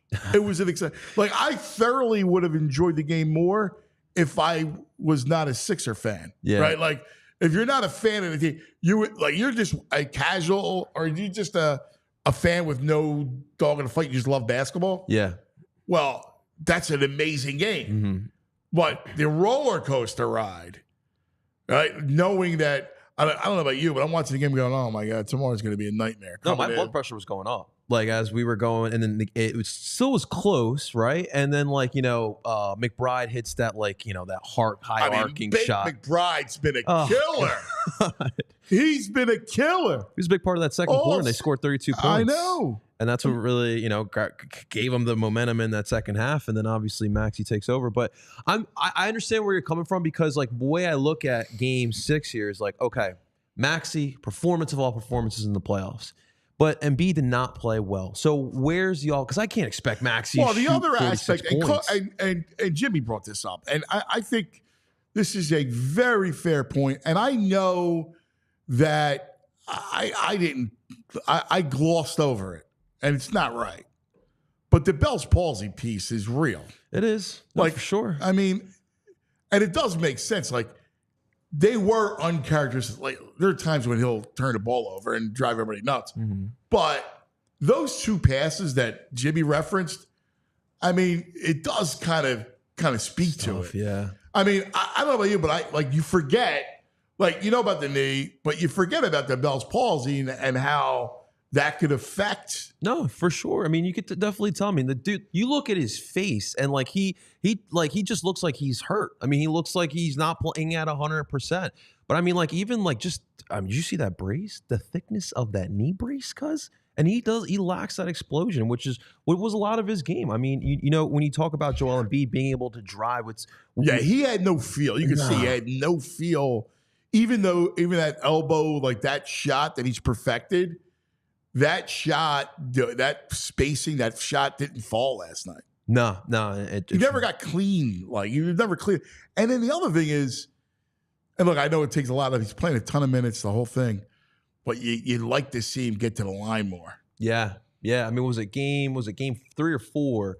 The fourth quarter, he went to the line 13 times. That's where Embiid, right now, he's going to make his money off those free throws. Obviously, it was a game 4 where he was knocking down a lot of threes at the end of the game in the fourth quarter. So that's really right now, it's like some of those those aggressive, physical down in the paint shots. I don't know if he's going to be able to make that right now, but there is something you can do with Embiid offensively. And it's up for Nick Nurse to kind of be creative and figure out how to get him the ball, because Embiid is still, even at what we're saying, like he's at 75% right now, even at that, Embiid's still one of the best players on the court. So he's going to say, I don't know if it's a violation. I guess you and VG will tell me later, but I talk about this with my cousin all the time. Okay. Right? I don't have any delusions about a title run, right? Like, I don't. I mean, going into this, we talked about Boston clearly was the best team. Mm-hmm. But I want, selfishly, I just want to get to the Eastern Conference final and go through it. Like, I want a spring of it. Like, I enjoyed last night. I'm going to enjoy looking forward to Thursday. Mm-hmm. And part of it, it's always about a title, so it's always about a parade. I get that. But when you intellectually understand that it's probably not the year for it, I want a run. Like, I want to be satiated by a little bit of a run, right? Yeah. Like, I want that. Like, I don't want it to end after, Thursday night. Yeah. And that's got me all of a sudden, now I'm starting to get worried about it. Yeah, no, so like the Embiid injury, like the Embiid health is what worries me. Like, but you're not wrong at all, because if you look at the rest of the Eastern Conference, and let's throw Boston out of it, but if you look at the rest of the Eastern Conference, who really is scaring? I feel like the two, other than Boston, Milwaukee, these have been playing the two best teams. Right, like, listen, they're wounded, right? Yeah. Milwaukee, no Dame and no Giannis, and they come out last night. Middleton was great again.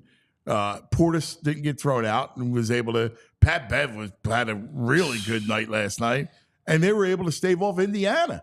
Now, I still think Indiana wins the series, but I don't know. Like, I look at it and go, if the Sixers somehow were able to come back from this deficit, and Indiana's tough, and Turner and Halliburton, right? They got good role players, Nesmith and Newbar. Like, they have Carlisle coach. Yeah, like they're great coach.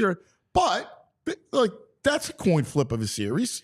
Yeah. I mean, depending on Embiid's health. I thought Indiana would take care of them more handedly, but this is the playoffs. This is how it's going, right? Like, this is how it's going. Maybe Siakam's already thinking about Philadelphia. Maybe Siakam's already thinking about where to go to next. Maybe he's thinking about teaming back up with Nick Nurse. We'll see. All right, this portion of the Anthony Gargano Show brought to you by the Bet Park Sportsbook Casino app. Download it today. Play for some fun. Now joining us, hometown hero. I dying to hear what happened in his house in Philadelphia North. His home in Connecticut is Philadelphia North. All right. So let's welcome to the program our man, Kevin Negandhi. Look at him representing. Kev, good morning, my brother. Oh, man, good to see you. All right, so here's the situation.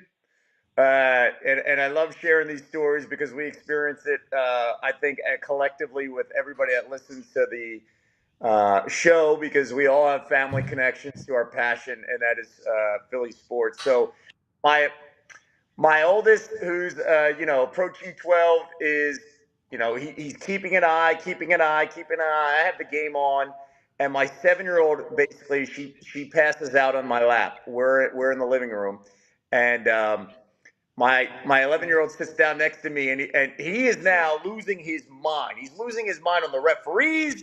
He's losing his mind on that you can't breathe on Brunson because we're going to hear a whistle. And he's ticked off that Tyrese Maxey is on the floor each and every time on every possession and not getting calls. And I'm trying to reason with him. And I'm like, and at the same time, I'm going crazy. And then the cool part is we're watching this play out together, and he's playing every scenario. What are we going to do here? Is Max going to take a shot? That's not out of bounds. And so all of that's going on. Hits the shot, and we just lose it. And my 7-year-old, who's just completely passed out, we're like, I don't know. It is like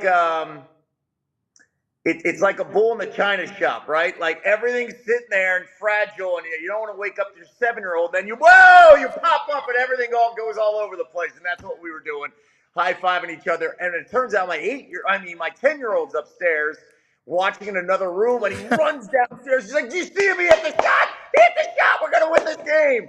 And so you're controlling all of these emotions together, and then tying everybody in. And then you got to go into overtime, right? So it was wild. It was a phenomenal experience. We're high-fiving everybody. And then I had a story from my 7-year-old telling her last night. I was like, "Hey, the Sixers," I told her this morning, I said, "The Sixers won." She's like, "I didn't hear a thing, Dad." I was like, "Good, thank God." So it worked out really well. Like, those are memories that you have with the boys, like, that will last a lifetime. The same memories that you and I have that we often talk about is now theirs. And that was that kind of night. And even go to the overtime, because when Brunson scores the first 5 of overtime, it was like, oh my God, oh no, they're going to lose this game. Like, that's the first thought that came to my mind. Like, you fight back, and Maxey, and only to lose, that's like, I got to go to a bridge. And you summed it up, because we've been through it all, right? It's great to have just new blood who sees the world differently because they're not jaded yet. I said immediately, "Oh my God, now we got 5 more minutes of torture," because I knew how this was going to play out. I was like, Brunson's just going to drive inside, draw fouls. He's going to drive inside, hit these shots, these floaters, draw fouls, go to the line, and we're just going to watch this all fall apart. And it was my 2 boys who were like, "No, Dad, don't think like that. We got this in overtime." So as this was building up and it was playing out the way I was predicting it in the beginning, in the first 2 minutes of overtime, they were keeping me afloat, right? They were keeping me in line. And then the Embiid block, like just a couple of other things, the hustling. We're losing our mind with Embiid keeping a play alive. Like it was great. And I know and I know Embiid really looked awful with his passing and his ball handling and securing the basketball and protecting the ball. But what stood out in last night's game to me was, one, he knew he wasn't right, and he didn't feel like he had to take the shot because he trusted Maxey, right? He knows he's got a superstar next to him, right? And he's okay with it. And that he was getting loose balls and rebounds. He was finding a way to play winning basketball without dominating the basketball, right? Without saying everything's got to go in through me. That's what stood out to me. He was finding a way to make sure that they were still relevant and the possessions were staying alive. And that's all you want from a superstar. When he's on an off night, don't hurt us anymore in the crunch time. Right. Yeah, thank God, because you know how it would be here if they would have lost that game. I mean, even I think Grant Hill talked about it on the broadcast, on the telecast, which was, hey, like his legacy was almost on the line. Yep. And I'm talking to Jimmy Lynam before you, and Jimmy's brought up the Bell's palsy. And like, we forget about that. I know I did. Like, because I'm going, what are you doing on those turnovers? And like, you forget about that piece of it. And maybe his vision is affected and everything else. Yeah, and we're not making excuses but at the same time, the dude's a human being. You have a migraine before the game. You've got Bell's palsy, and you're 7'2" at his size. You don't got like 2 wheels to stand up on. So like, I just think we're in the moment. We forget it. We go back to the old stuff. Well, listen, last week you had 50 points dealing with all that shit, right? Excuse my language. So, and I think we forget you can say that here. Yeah, great. I love that. I do that a lot. So, you can get me offline, and I'm as blue as anybody can imagine in Philadelphia. I said I can release and let go. So I think we don't have that proper perspective sometimes with the Joel and what he's dealing with and the experience of this stuff, because we take all the collective failures from the past and we forget that he can grow a little bit. And last night I felt like it was a teachable growing moment. Jokic doesn't dominate. He doesn't dominate basketball all the time, and he finds a way to get Jamal Murray the basketball and Aaron Gordon the basketball. And listen, the Nuggets Michael have multiple Porter, yeah. options that the Sixers don't have. Well, you know what? We've got a superstar option right there, and I think Joel realized it last night. Like, hey, I ain't cooking. This kid is, and it's okay. You know what was amazing? I was thinking about this. So early in my career, I worked at the New York Post, as you know, and I covered the Reggie Miller stuff. And, the 8 points in 8.9 seconds, the 25 in the fourth quarter the year before. And I'm watching Maxey, and you know this because you know New York well, and you understand it, and that place, that building. And for Maxey to do it, in front of Celebrity Row, in that hallowed arena, I mean, Philadelphia pride's coming all out, right, Kev? And it's awesome, especially what breaks all of our collective hearts on what we witnessed on Sunday, where New Yorkers are invading the Wells Fargo Center, to break their heart after Game 2 was basically taken away from Tyrese Maxey and Joel Embiid. To be able to do that there, to see Tracy Morgan flip them off, to see Jon Stewart's reaction. Ben Stiller has played a vocal role in this series. I love it. I love everything about it. It makes me sad because East Coast basketball is what you experience at the Mecca in New York, right? And the Sixers have not been a part of that East Coast lore. Jordan has, Reggie Miller has, multiple other, and the Knicks weren't relevant for years. The Sixers and Knicks were never good at the same time, right? So to have this all come together, I love it because we didn't have this growing up. When the Sixers are good, the Knicks were awful. When the Knicks were good, the Sixers were awful, right? And maybe the closest time they were in sync was when we had Barkley, they had Ewing. But guess what? We were all fighting off the scraps of Michael Jordan. So to have this space right now is amazing because, to me, the only way I can describe it is Eagles fans have Giants fans, right? Over the last 20 years, you could say that Giants rivalry is as vicious as it's ever been, and it's emerged as a higher rivalry over the Cowboys. You can make the case of a generation that just knows Giants-Eagles, right? Because Cowboys haven't been relevant. We haven't had a Knicks-Sixers nastiness, and where we could take their heart from the crowd. We could take that whole front row of celebrities, and now we are taking it back. That's what was great about last night. And it was our future star, our 23-year-old, who was taking it away from them. That's what I loved about it. That's what I look forward to over the next few years. Because the next time Maxey's back in that building in the regular season, it's going to bring up memories, and they're going to be nasty to Maxey, and that's what this rivalry. That's awesome.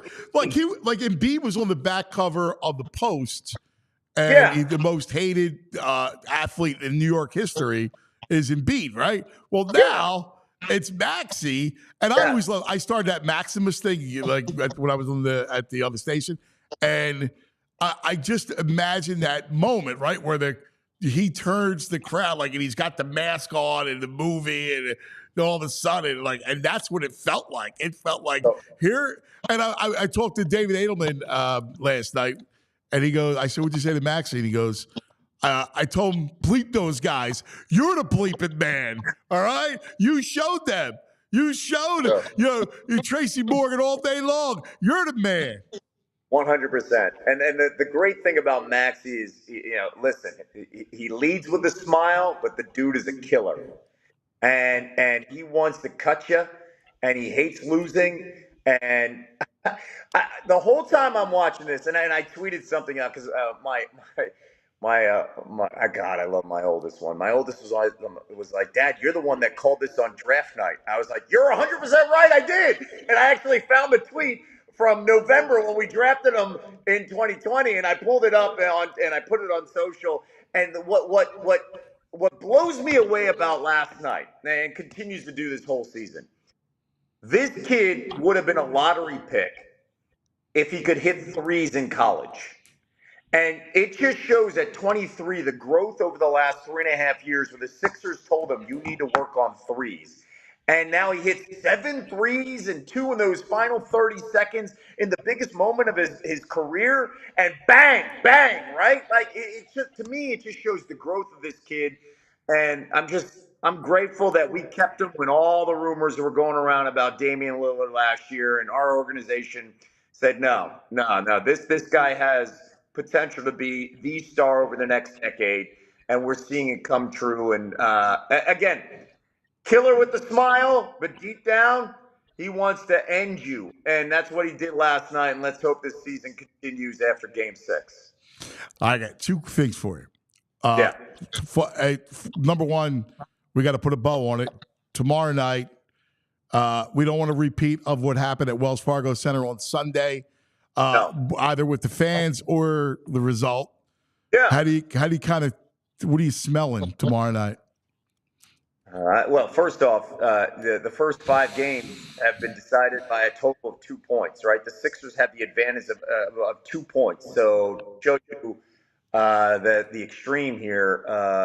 I don't want it to be a blowout. I know. I hate to go to the negative. I hope it's not set up for heartbreak. I hope the place is loud with Sixers fans. I hope that regardless of what the situation is, that the building doesn't get tight at the end, because it does transfer to everybody and everywhere on every missed shot.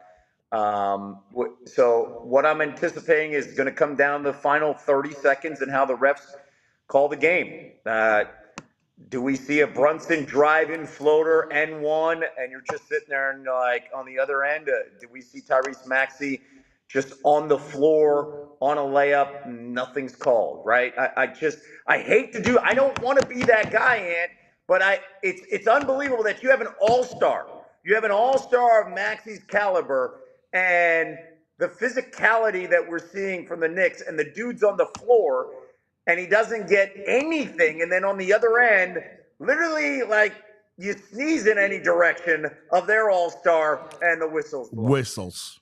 I just don't want the refs to decide this game. Fair or not, I just don't want them to decide this game. Let the players decide this game at the end, and let everybody earn it. And I think we're going to have a performance that we're going to be talking about for years, coming from one of our stars. My concern is this: Joel Embiid has played a hell of a lot of minutes, and he only has a day to recover. And those 2 days in between, the games that we saw in the middle were huge for him. From Game 3 to Game 4, Game 4 to Game 5, that plays a huge role. He has played so many minutes. But I think his plus-minus is like, when he's on the floor, it's like plus 48. And when he's off the floor, the Sixers are minus 46. Like, the guy's got to play again, like probably the final 2 quarters the entire time. And I just hope he's got something in his legs for us. And don't fall in love with that 3. Get down low, get the rebounds on these shots. And let's hope Maxey, what you're going to see is man-to-man, and then they're going to have that second guy kind of cheat towards Maxey. Can somebody else kind of ease the pain? Can Batum get hot in the third quarter? Tobias deserves a ton of credit. We kill him when he stinks. Well, he was pretty darn good when we needed him yesterday. We need another performance from a third and fourth guy. We need Kyle Lowry to not go scoreless. We need those guys to help the 2 superstars, because one of them is going to have a monster game. All right, last thing, because we didn't, and I completely agree with it, but we haven't talked since you slayed the NFL draft, by the way. What'd you think, man? What did you think of it? I mean, wow. To go get those 2 corners, both of them whom you loved. Love. Like that, Cooper is one of those guys that he's so flexible and versatile to do anything and everything. He could fill a bunch of holes. To get Quignon and not move up, it's unbelievable the Eagles read this board perfectly, right? And understood that, hey, we've got to move up here. Potter. And then to collect picks next year, and then to get Trot. Like, I just think the Eagles did a phenomenal job. The kid from, the defensive end, he's a project, and he's speed. It's Howie's forte. He loves speed guys on the end. I think Fangio's fingerprints are all over the draft. Yeah, here. Yeah. My whole thing is this. Howie has nailed the drafts the last 3 years. It is now up to the players, right? He did all the right things with the grades and understanding the needs, right? And taking the best player available. It's now up to the Georgia Dogs. They've got to step up the last 2 years, the guys that we've made, that we've picked. And Nolan Smith, I'm hoping that we have a huge year. Jalen Carter, all 17 games. Jordan Davis, all 17 games. And then, Quinyon and DeJean, I think are going to be great. My expectations are, can they just handle it this year? And then in the next 2 to 3 years, we'll see the big payoff. But right now we need to see the draft from 2 years ago and last year pay off this season. Yeah, listen, I'm with you. Howie Potter, man. He's the Wizard GM. And that's what he is. Arnold or Mitchell? Oh, Mitchell.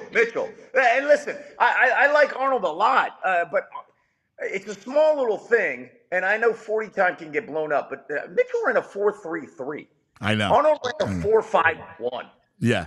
Right? Yeah. Like that plays a role here, Yes. especially when you're talking about a division that has CeeDee Lamb and Terry McLaurin, and now Malik Neighbors. Yes. Right? Like, to me, it was great when Neighbors is drafted, and then for the Eagles to get their guy and later in the first round not move up, they're going to have these battles over the next 5 years. I mean, Malik Neighbors is a special kid. Who's going to throw him the football? Who knows? But the kid's special, and he's going to be great in New York. So we've got to counter here with a special guy that we can grow with. That plays a huge role here. So I'm okay with Mitchell because Mitchell's a dog. He wants to face the best players. We saw that the Senior Bowl, Senior Week. Senior Bowl week, I should say. I want all the best guys one-on-one. Let's go. And that's what you need. And so I'm okay with Mitchell. They're always going to be linked and compared, but there's a reason why Mitchell was higher on draft boards around the entire league. Love it. Absolutely love it. You're the greatest, brother. Yo, hug the kids for me, would you, when they get home from school? I will. Appreciate you, man. Let's hope we're smiling and talking next week about the next series. Love it. Love it. You're the best, man. The great Kevin Negandhi, hometown hero, right here on the program. We love him. All right. We'll come back, Cousins Clubhouse. I'm guessing a little OT. That's what it feels like. We'll have a little Cousins Clubhouse. We got some VG's Nugs coming on, our back in the day moment. Fun day right here on the program. Back in a sec.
Cousins Clubhouse. John Zapata, JP. Violations, Greg Caputo, VG. Good to see you. What a solid night. hat, VJ. Toby. How about it? Love this guy. Oh, he took him 180 million to give us something we need. He's extend him now. Extend him now. Oh, my How God. about it? Hey, listen. I mean, Yeah, give him his props. he had that 17-footer was a big shot. Yeah. Right. I think Dad had a pep talk. He's like, Toby, you don't want this to be your last game before you go out on free agency. You know, you got to give him some tape. Make him show you got some life. But everything that Kevin Negandhi said about Thursday night, I'm dreading. I'm almost dreading Thursday night. Wait. Because last night was so great that if you lose Thursday night, it doesn't mean anything. Well, that's the thing we talked about yesterday. Do we want to come back and have it here and go through this on Thursday night? I think we do. And last night was such a we have high. to. Like, you don't want to come down from that. You don't want to I come know, listen, we should. The game was so dramatic. It was so interesting. It was so much fun that you should bask in the glory of it, right? Like, Yes. it's early. It just happened, right? Only hours ago, and it was all the New Yorkers, right, in the Yes. face of Ben Stiller and JB Smoove and Tracy Morgan. Ben and all Stiller that ain't had a good movie in like 8 years. I just looked it up. You might want to spend a little less time at the court and start writing something. I mean, it was an amazing night. But now I'm starting to feel it. Now I'm looking at Andrew, though. He's got a jersey on it. It's not I soccer. got the gear on. I got the gear on. I know. I had to rock it Andrew's today. our producer, right? So Andrew Fraser, who we love, Oh, yeah. but he's got right away. I'm out. I don't want to. I want them to lose. Yesterday he said, "I want them to lose to be over with." You said that. I did, yeah. You're I'll own like up to the it. devil, right, on the shoulder. All right, Julia's like the angel on the shoulder. Julia's good our comparison, executive yeah. producer. But that's I'm looking at you now. Aren't you glad they won? Of course. I mean, I'm a fan of the Sixers, so I of know course you are. I'm happy that they won. I got to But bust your balls a little bit. you know that we all have been just hurt time and time again, and I just am at that point of defeat. Just let it end. But Were you- if they're gonna do it, let's do it. So were you watching the game from He the was at Rivers the End? Union match. I was last at the night. Union game. Were you watching from the Rivers End? Did you have on your phone? I did. I had ESPN up, and I I've was done that watching the before. score. Phillies playoffs. I really didn't watch much until we got into the car, and then we listened to it on the radio, and we heard the overtime. We were fired up. I was screaming, Fired up the screaming the traffic. score out to people when we were running back to the parking lot and everything. We were fired up. Yeah, we're fired up. We're all fired up. Hey now. Listen, you didn't watch, really. And I almost think Thursday, we did this when I was on radio, right? Uncle Frank, who you'll hear from again, Uncle Frank had an issue with luck in watching the game. So we had to put Uncle Frank in the dog crate. Yeah. Josie the dog's crate. An actual crate? Yeah, he was in the crate. Big dog. So he was able to fit in the crate on his hands and knees, and he had to watch the game. Yeah. I don't know what we're doing to Andrew. I'm going in the crate. You got to You, go to Chester. you either have to be in the crate or whatever. No, he just has to be in Chester because that's what happened last night. He was in Chester and we won, so he's got to go to Union Yards. Or I don't watch, and they'll win. He just got to watch on his phone. He's lost viewing privileges. He has to watch on his phone just to score. Yeah, exactly. The game, you have to watch the game center. ESPN. Yeah. Just score, not like no stream. No. Of the game. I think you're out. ESPN updates. All right, done I mean, deal. I was I'll with do it. him. I wanted them to lose, but I bet the money line last night. I was all in on it. Let's go. We're here. What else am I doing? Go. I think some people are complaining it's a violation about the 9 p.m. start. I think it's good. I checked the Amtrak schedule. The last train out is 12:11. That cuts it awful close if this game goes a little late. So the New Yorkers would have to spend the night here, and I don't think that's going to happen. Now, and it's happened so quick. They were looking like Sunday makes sense. Sunday early. Yeah. It was a Sunday early game. Yep. They take the ride down. Right. Home by 60 minutes time. They're probably home for. Yeah. So they're not going to tomorrow night, and we'll rally. Yeah. Right. Yeah. I will defend defend the center. Like I don't have that fear. Yeah, I think like we're the good. 9 o'clock start. Okay. I like it. It's a witchy hour. We'll have some extra espresso on Friday morning. Yeah, it's great. I cut myself shaving on my nose, right? And now it's bleeding again. Oh man, That's You know, not it's fun. the worst. We got a Oh, no. hazmat issue We gotta here. get the Where's plunger, we cuz. got a first aid tech. I'm good. Thanks, Jules. I'll get Put it. him on the later. IL. No, it was just funny. Like that's why if you see me go like a pitcher going to your mouth, like my nose. Yeah. He's got that funny it's from substance. That. It's like it's Anyway, Hey, New York Knicks Reddit had to check in with them this morning. all right, BG Snugs. yeah. Let's hear Snugs. What do we got? Here's the headlines. Imagine losing to a guy with one eye, one leg, overweight with a headache. I love Joel. It's rough. That's awesome. What WTF? Vent your disappointment here. How we give that away? I'm at a loss of words. WTF happened tonight? What? Like they're just losing. Knicks choking. There's the old PH bleeping B with the PHUCK. So Knicks Reddit, not as chesty as they were yesterday. Here's the thing. We kill our team, but we forget the Knicks are also snake bitten as well. They've had some tough playoff losses in general. So what kind of even feels with that? Well, I mean, honestly, the Sixers gave away game 2, Good point. and it was really very similar fashion. Sixers up 5, right? Lose the game. Could have been up 6. Larry doesn't. Bad late game right? adjustments. They lose the game. Yeah. I mean, refs helped. Right. It felt like the refs helped there. Yes, yeah. I want to go back. I just had a friend who had Bell's palsy recently, and I think what Coach brought up is for real because there's some ailments and issues you have where you can get out of your head and just play. Every time he takes a drink of water, his mouth is probably screwed up. Right. You know, he's blinking. He's got water building up in his eyes, so it's hard to get out of your head and just focus on the game. There's little things going on. And we always forgot. I mean, I'll be honest with you. Last time watching the game, and it didn't cross my mind once. Like you know, he has it. Yeah, right. His eye looked better. He didn't go to his eye as much trying to blink it manually. Yeah, And on that too, there's no like timetable for recovery as well. It's like that can last a month, it can last years, and like to have that in your mind, especially when that's going on, that freaks you out. Like I know if I was going through that, I'd be like, okay, when is this going to end? When is this going to end? And that might be just consuming your entire mental. Yeah. Yeah, and if you're in the heat of the battle, you lose it. But as soon as you go to the sidelines, you take a drink of water and it's dribbling down your mouth. It's a reminder. Got him the straw. All right, what else we got? Where you want to go today? We got some good visuals. The New York Post, Vaccaro, your boy, he wrote this. I thought it was pretty good.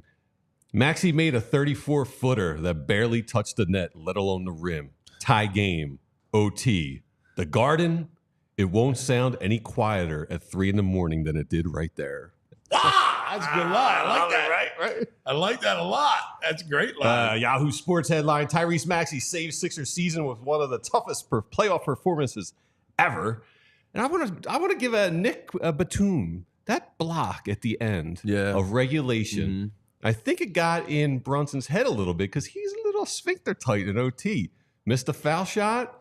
Threw away the pass, unforced error. Yeah. You know, he started to look human He in OT. He dominated the ball. And he scores the first 5, but then he dominated the ball. Stephen A said it.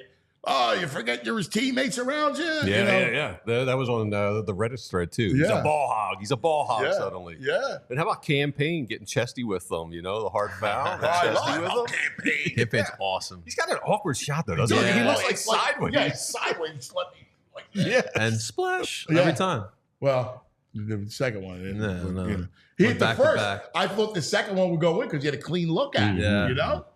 That's true. But Maxey, how about the shot, though? I mean, pulling up. I marvel at these kids today. At some of the skills, the shooting skills that we see. Like, I watch it all series. Anthony Edwards, and SGA, right? Like Dame always does it. Like they're pulling up from midcourt. He did, Maxey did one his rookie year. Yeah. Was that the Nuggets game? I believe so. You remember that? I think it was his rookie year. Dude, same kind of spot, 30-footer. They do it. Well, Kevin said it. I mean, if he would have shot more in college, we probably wouldn't have Tyrese Maxey right now. I was kidding. Or at Kentucky. Yeah. You know, I coach kids, and it's all they do. They're all draining. They all at the logo practice shot. It's amazing, man. And him at Kentucky. Your back of the day moment, by the way. Brought to you by Rite Aid. Find all your favorite goods from the store nearest you. Rite Aid. What else you got? Sixers opened at 4.5-point favorites. They're down to 3.5. We got 82% of the bets on New York, but 51% of the money is on the Sixers. So bigger money coming in on the Sixers right now, which is a good sign for us. Sixers were the first team in 25 playoffs to come back from a 6-point deficit in the final 30 seconds. Well, man, I remember that again. That Reggie Miller stuff. Yeah. And I guess I saw it happen, but I didn't realize the Sixers went on like a 7-1 run in that final 30 seconds. It was all Maxey in the 7 points. I didn't realize that till I read it. Yeah, it was all Maxey. I mean, it was the 4-point play and the 3-pointer. Yeah. I mean, the 4-point play is one of the like that's a legendary play, ridiculous, right? Like that's balance. 4th and 26. Yes. Right. Like yes. Oh yeah. 4-point play. Yeah. It's got to go down in history. Yeah, that shot's hard to make. Absolutely. Especially late in the game. That was fun. Well, man, Mitchell Robinson, what are you doing, dude? Like, what are you doing, foul? Like that's the dumbest play in the world. Right. Like the dumbest play. Yeah, Maxey Yeah. hot late in the game. What's going That's on another- there, Mitch? That's another fundamental. Just screaming, no fouls, no fouls, right? Can I ask you a question about, speaking of the Knicks bigs, Hartenstein? Yeah. They pronounce it Hartenstein. Legs did it yesterday. Oh, yeah? And then What is he, German? Hartenstein. It's almost like not Hartenstein. what's that? Young Frankenstein. Stein. Hartenstein. I can't stand it's it. Frankenstein. I hate the face. Hartenstein. Oh, right? the whole team. I hate them. Oh my God. I hate when It was Brunson- great when Hart misses the front end. Oh, it was amazing. Yeah. I hate when Brunson does the he does and then he throws a 3 up in the air every time he makes a shot. I hate that. So hateable. Actually, we had a comment from Pete. Jalen Brunson has a face only a mother can love. And he is just so, he's never even been on my radar till this year. No, he's a great player though. Sammy from England on the comments. Hey. He woke up his whole house at 3 a.m. screaming. Nice. There you go. We love that. Shizzy M. Embiid has 16 boards, 5 blocks, 19 points. That's a bad night, but Embiid's the problem. I guess there was a little chatter about trading. 10 Embiid. assists too. 10 assists. Don't forget. Yeah. And 1 turnover away from a Well, that's quadruple what I mean. double. And you're right. But again, I know he's hurt. That's one thing he's ever saying every year. But here's why I really want to give him credit for. He didn't quit. Mm-hmm. He had moments. Oh, well, there was 1 turnover where he did the old, threw his hands up, you were supposed to cut. And it was like, oh man, he's getting mopey. Here we go. But I think Maxey just lifted took him by the hand and was like, we're not having this, and just foul. And maybe Embiid is better as a 2. Maybe he needs that guy to take over and dominate the game. Okay, but in basketball, you guys are great. Listen, he's a unique big. Yes. We know that, right? Because he can face the basket. You still can't create your own shot like a guard or a wing. Yes. Your dominant player in the playoffs needs to be a guard or a wing. Yeah. Look at what Maxey is able to do with the ball in his hands facing the basket, whether it was right before halftime where he goes in and makes that layup. What are you laughing at? The comments about your shirt are so funny in chat. I'm sorry. Yeah. It's a good shirt. They're killing me. Well, they're killing my shirt. Someone said that the shirt was on the season 2 of The Wire.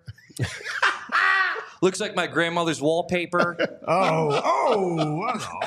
I'm sorry. I'm dying. We got to grab it because the comments when you and Jimmy, Coach Lynam were on, they were saying, what was a Nikki Nurse pinky ring.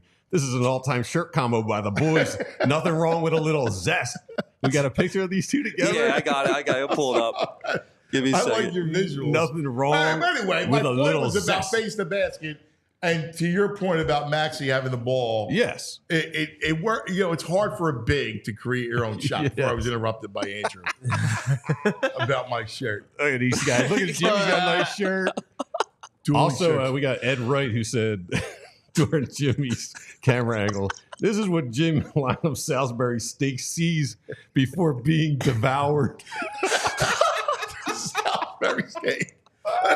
He would get a kick out of that. You guys got a good shirt. And again, Coach always got nice artwork behind him. I didn't know he was an art collector. Yes, Coach has the exquisite taste. Yeah, he does. Yeah, While we're talking about shirts, can we look at Brad? Yeah, Brad is on your team. He's on your team as well. Team Neck. He's a button lower than you, though. I think you go the 1 button. He's a 2-button guy. Look at that. What's in the corner? Oh, in the back, he's a big beach guy. Apparently, he's got a Miami Beach guidebook and a Palm Beach guidebook behind him. Loves the beach. The arrow's pointing a little bit of hair. He's got a little bit of hair popping out through there. He could have groomed it up. The man groomer, maybe. Get a sponsor of the show. Manscaped. Yeah, he's a Manscaped. We had, what was it, JB Smooth at the game last night? Yeah. I thought it was Doc. I thought it was Doc for a second. Yeah. He's a big cotton candy guy. Look at that bag of cotton candy under his seat. And he goes to multicolored blue and pink. Sometimes you get the all blue candy, sometimes all pink. But Moss likes he's a blue guy. He's a blue guy? Moss loves the cotton candy. Does he think it tastes different? Yeah. Yes. Huh. Well, obviously it doesn't. It's just dye. But you know, when you're 11, in your mind, you think it does. It was like blueberry. He's a big time cotton candy CC guy. JB Smooth going cotton candy. It's a big bag of cotton candy. Huge bag. Huge bag. I love the $20 for a bag of cotton circle candy that you have with the arrows. Your artwork on these on the video. It's like John Madden out there. You are like John Madden. That's why it's VG's Nugs. And over here, because he's got the manscaping. I gotta work on the delivery a little bit. The Jon Stewart needs no diagram because his face was just ideal as Maxey drained it at the end of regulation. I want to see his face. Yeah. No, it's JB Smooth. Here we go. It's great. Larry. Long ball Larry. Where is it? So many pictures we got today. Larry David's guys. Yes. Ben Stiller's there. He was in it. JB Smooth. The only person missing was Ted Danson. That's the old Ben Stiller. Look how angry and chesty he was there. Screw you, Maxey. Yeah. Someone's flipping the bird there. Oh, yeah. That's Tracy Morgan flipping the bird. Right next to Ben Stiller. Oh, my God. Look at that. Tracy Morgan. Oh, take that. Ben Stiller's you guys two has-beens. There he is. Look, Jon Stewart looks like he just sharded. Look at that face. Man. He doesn't know what to do. He's afraid to leave. And at that moment, Come he on, knew underwear. This is awesome. Oh, I love it. Oh, they didn't know what to do. They didn't know sharded. You know the feeling. That's the look. Oh man. Oh man. It was awesome. Like everyone in New York was convinced they were on to the next round. There were tweets. They wanted to party. There were tweets that were deleted of people's like pretty much like John Fanta, who's a Big East guy to covers his broadcaster for the Big East network, but he pretty much said dagger by when Deuce hit the shot from a free throw. He was like dagger by Deuce, and then he deleted it. He hit the 2 big shots. That's a violation. You can't delete like that. Also, BG, since your violations, Greg, we got to ask. Yeah. So, Lil Dicky called out Sixers fans, right? Yes. Saying that they need to buy tickets. I call it a little bit of violation because, my dude, you're a millionaire. Why don't you come out here and buy a ticket yourself? Yeah. You can come in and buy 1,000 tickets, hand them out. You call us out when you got all that money. You're right. I'm with you. No, you're right. Come in, buy it up, and hand it out to Sixers fans. I'll tell you, you don't even have to hand it. Come in, buy them up at those crazy prices, and sell them at face value to Sixers fans. Right. We'll disseminate them. Yeah, for sure. Yeah. Yeah, violation on the Dicky. Agreed. All right. Anything else? I mean, it's not Sixers related. Well, there is. Like LeBron, the King, chimed in last night. By the way, that's a big deal. Andrew. Yeah. Keep an eye out. LeBron is angling to come here. He's watching on Twitter. Yes, he is. Tyrese with like 17 exclamation points. You have the tweet? Let me see. I can pull it up. Man. Pull it up. Get on the cape. Come on, let's go. I want to see it. Let's show everybody. 2-minute drill. Bron. He's angling, you know. He's watching. There it is. Tyrese. Bang! LeBron. That's Bron. Yeah. LeBron to Maxey for 3. Let's go. Draft Bronny. In the first round, 76ers select throw away. Bronny. Bring him over. Let's go. Yeah. I love it, man. We have had a history of guys at the end of their career come play here. Oh, yes. Right? Yeah. Flyers have had some of the greatest players ever. Yes. Play here. I mean, they've been at the end. Slightly too. Paul Coffey. Yes. Right? Yeah. At least LeBron still comes and puts up 25. No, No, listen, he would be actually a perfect fit. Yeah. Right. With Maxey and Embiid. Yes. Yeah. He would be perfect. I would love that. All right, real quick, best and worst of the night, as we always do, because we did have a best that we haven't brought up. I think I might have touched on it early in the show. But let's start off with the worst because it was such a good night. What's your worst, JP? All right, let's go. Let's push it back to the Eagles here. So Boston Scott has signed with the Rams, and he put out a very heartfelt message to Philadelphia. It's off of the eve of, or coming off of beating the Knicks and the New York team. We'll all remember the Giant Killer. We talk about the muckers and the grinders. Boston Scott, you kind of put in that category there. But you know what? He's obviously you're not going to miss his play per se, but he was a fun guy. He was a good dude. You have a great heart. The security guard with Mailata was a fun moment. Yeah. I feel I was like, I missed this on Boston Scott. I just thought he was like a guy. Boston Scott. It was fun, dude. He was fun. He was fun. Yeah. You know what? Giants. I love you. You got such a great disposition, man. You have a good heart. The fact that you can find, that your melancholy over Boston Scott is impressive. Yeah, I remember a couple. The only thing I remember is that with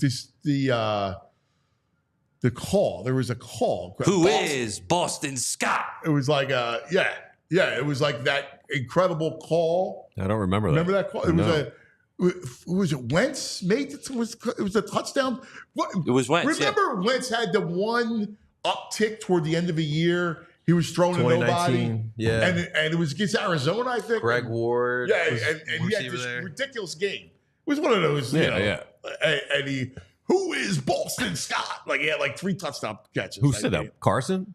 No, it was whoever was the broadcasting. announcer, yeah. Okay. My worst, it's your boy. Seeing Mike Trout get another surgery and injury, That's hard. Yeah, he's got luck like Embiid with these injuries. I know. It's ridiculous. You went from being the greatest player, and it only lasted just 15 minutes. Yeah, he's just got bad luck, and he looked pretty torn up about it. Yeah. He was off to such a good start. He was. Yeah. He was, and again, oh my God, you're gonna get knee done. Yeah, just shame. Yep. I always wanted him here. I'll be honest. I always wanted to bring him home. Yeah, get him out of jail. But not for nothing. That franchise is jail. Yeah, right. Yeah. They might as well. But they're worse than the Clippers, the Angels. Yeah, and he's had Ohtani there. He leaves. It's just I just feel for the guy, but I wouldn't want him at this point. They're like the Nets. Yeah, the Angels go on. Yeah. The Angels are a horrendous franchise. Oh, they got Vanessa Hudgens' husband, so there you go. All right, your best of the night? I'm gonna go with the article from our own Kyle Newbeck, because they were, after Deuce hit that shot, they were playing the winning anthem song in the Garden. You could start hearing it.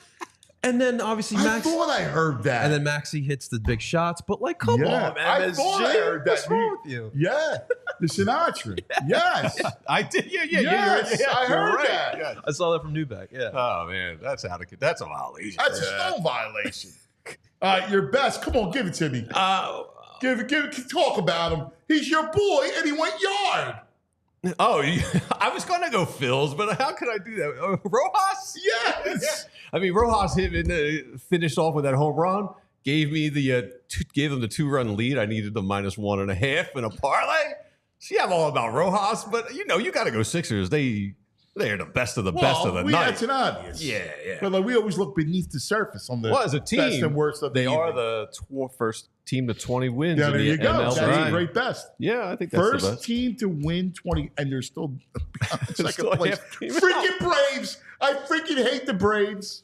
What I was going to use if I went Sixers, I thought it was important that Nick Nurse took Embiid out. He learned and he adjusted, which we've seen coaches here a really good who game. do not adjust to their mistakes. I thut he coached a real good game last night. I thought he did. He had a great handle. All right, that's going to do it for us. We'll be back tomorrow to get you set for Game 6. Yeah, it continues. We love you guys. Thanks for hanging with us. Have a great day. We'll see you in the morning. We all silly like the mayor.